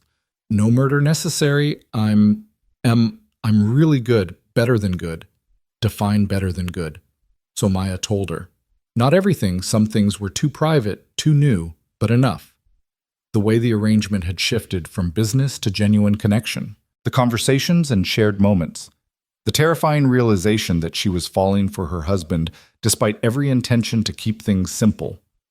Emma listened with increasingly wide eyes. "Maya Calloway, Shaw, sorry. Are you telling me you've actually fallen for this guy?" "I think so. Is that insane?" "Honestly, kind of, but also kind of beautiful." Emma grabbed Maya's hands. "I was so worried about you. I thought you'd made this terrible sacrifice that would eat you alive. But you're glowing, like actually glowing. I haven't seen you this happy since I don't even know when." "It's terrifying," Maya admitted. "Because what if I'm wrong? What if this is just proximity and convenience, and I'm confusing gratitude with real feeling? What if it all falls apart?" "What if it doesn't?" Emma countered. "What if this weird business arrangement turned into actual love? Weirder things have happened." "Have they?" "Probably not, but let me have my romantic moment." Emma squeezed her hands. "Look, you know I'll support you whatever you decide. If you want to run, I've got the getaway car ready. But if you want to stay, if you want to see where this goes, I think you should. You deserve to be happy, Maya, even if it started in the weirdest possible way." They talked for another hour, Emma catching her up on town gossip and shop developments while Maya filled her in on ranch life and Rosa's increasingly obvious matchmaking efforts. By the time Emma left, Maya felt lighter. Having her cousin's blessing and her mother's and even Annette's made this feel more real, more possible. She found Beckett in the barn with Luna, who'd been cleared for light training. He was working her in a round pen, his movements fluid and confident, speaking to the mare in that low voice that made Maya's stomach flip. "She looks good," Maya said, leaning on the fence. "She's healing beautifully. Another month and she'll be back to full work." He brought Luna to a stop and turned to Maya. "How was Emma?" "Suspicious, but supportive. She wanted to make sure you weren't secretly terrible." "And your verdict?" "Still deciding." Maya grinned when he shot her a mock-offended look. "I'm kidding. You're definitely not terrible. Maybe even the opposite of terrible." "The opposite of terrible." High praise. "Don't let it go to your head." He crossed to the fence, reaching over to cup her face. "Too late. Everything you say goes to my head, among other places." "Beckett Shaw, are you flirting with me? Is it working?" "Extremely." He kissed her there in the barn with the afternoon sun slanting through the doors and the smell of horses all around, and Maya thought that if someone had told her 2 weeks ago she'd be here, kissing her fake husband because she actually wanted to, feeling butterflies and hope and all the ridiculous emotions she'd sworn off, she never would have believed them. But here she was, and it was real. The night of the gala arrived with unseasonable rain. Maya stood in the master bedroom wearing a dress Beckett had insisted on buying, emerald green silk that cost more than her car and fit like it had been made for her body specifically, and tried not to panic. "You look incredible," Beckett said from the doorway. He was in a tuxedo that transformed him from rancher to something else entirely. Dangerous. Elegant. Still unmistakably him. "I look like I'm playing dress-up." "You look like you belong anywhere you choose to be." He crossed to her, fastening the diamond necklace that had appeared that morning with a note saying it had been his grandmother's. "Gerald's going to be there. My mother. Half the Dallas business elite. They're all going to be watching, looking for cracks." "I know." "So we show them none. We're united. We're real. We're exactly what we've become. Partners who chose each other." He turned her to face him. "Can you do that?" Maya met his eyes and saw her own nerves reflected back. But she also saw something else. Trust. Confidence that they could handle whatever came. "Yeah," she said. "I can do that." The drive to Dallas took 90 minutes, rain streaming across the windshield the entire way. They talked about strategy, about the people they'd meet, about how to handle invasive questions. But mostly, they just existed together in the truck's warm interior, hands linked over the console, the nervous energy gradually transforming into anticipation. The gala was exactly as intimidating as Maya feared. Held in a downtown hotel ballroom that dripped crystal and wealth, filled with women in designer gowns and men in tuxedos, the air thick with expensive perfume and old money. Maya felt out of place immediately, a vintage shop owner playing at belonging in this world of corporate empires and society pages. But then Beckett's hand settled at the small of her back, steady and warm, and she remembered. She did belong. Not because of money or status, but because she was his, and he was hers. They worked the room together. Beckett introduced her to business associates and board members, each one assessing her with calculating eyes while she smiled and made appropriate conversation. She talked about the ranch and the shop, about her adjustment to married life, about how fortunate she felt. It was performance, but it was also truth. She had gotten fortunate, just not in the way people assumed. Gerald appeared an hour in, resplendent in a tuxedo and accompanied by a woman 20 years his junior who looked bored out of her mind. "Beckett, Maya, you both look well." "Gerald," Beckett said evenly. "Good to see you." "Is it?" Gerald's smile was sharp. "I've been hearing interesting things, people saying how devoted you seem, how natural together, almost like you've been married for years instead of weeks." "We're very compatible," Maya said. "Compatibility is easy to fake in public. It's the private moments that reveal truth." He leaned closer, voice dropping. "So tell me, Mrs. Shaw, what's something about your husband that nobody else knows? Something intimate that would prove you're really living as man and wife?" Maya's mind raced. This was the test. The moment Gerald had been building toward. She could feel Beckett tense beside her, could sense the room's attention shifting toward their conversation, even though people pretended not to listen. And suddenly she knew exactly what to say. "He sings in the shower," she said clearly. "Badly. Old country songs mostly, but sometimes he throws in random classical pieces if he thinks nobody's listening. He's terrified of spiders despite being twice their size. He makes coffee for me every morning exactly how I like it, because he paid attention to how I made it once and remembered. He talks to the horses like they're people, and sometimes I think he understands them better than he understands humans. He reads before bed, usually biographies, and when something interesting comes up, he'll read passages out loud even though I'm half asleep. And when he thinks I'm sleeping, he watches me with this expression like he can't quite believe I'm real." She turned to Beckett, whose eyes had gone wide. "He's kind and stubborn and terrible at delegating. He works too hard and sleeps too little and carries the weight of expectations that would crush most people. He's nothing like his father and everything this ranch needs. And I know all of that because I live with him. Because I sleep beside him every night and wake up to him every morning. Because this marriage might have started as business, but it's become the realest thing in my life. The silence that followed was deafening. Gerald stared at her, his trap turned back on itself. Beckett's hand found hers, squeezing so hard it almost hurt. And around them, the ballroom seemed to collectively exhale, people returning to their conversations with knowing smiles. "Well," Gerald said finally, "that was quite detailed. You asked for intimate knowledge. I provided it." Maya lifted her chin. "Are we done here? Because I'd like to dance with my husband." Gerald studied them for a long moment, and Maya could see his mind working, looking for the angle, the crack, the proof of fraud. But there was nothing to find, because it wasn't fraud. Not anymore. "Enjoy your evening," he said at last, and melted back into the crowd. Beckett pulled Maya onto the dance floor without a word, his arms wrapping around her as they swayed to music she didn't hear over her pounding heart. "That was," he started, "too much? I'm sorry, I just couldn't stand there and let him imply we were lying when—" "Amazing. That was amazing." He pulled back enough to see her face. "You defended us, defended this, and every word was true. You really do sing in the shower. I know, and it's embarrassing, but hearing you say it, hearing you describe all those details—" His voice cracked slightly. "That's when I knew." "Knew what?" "That I love you."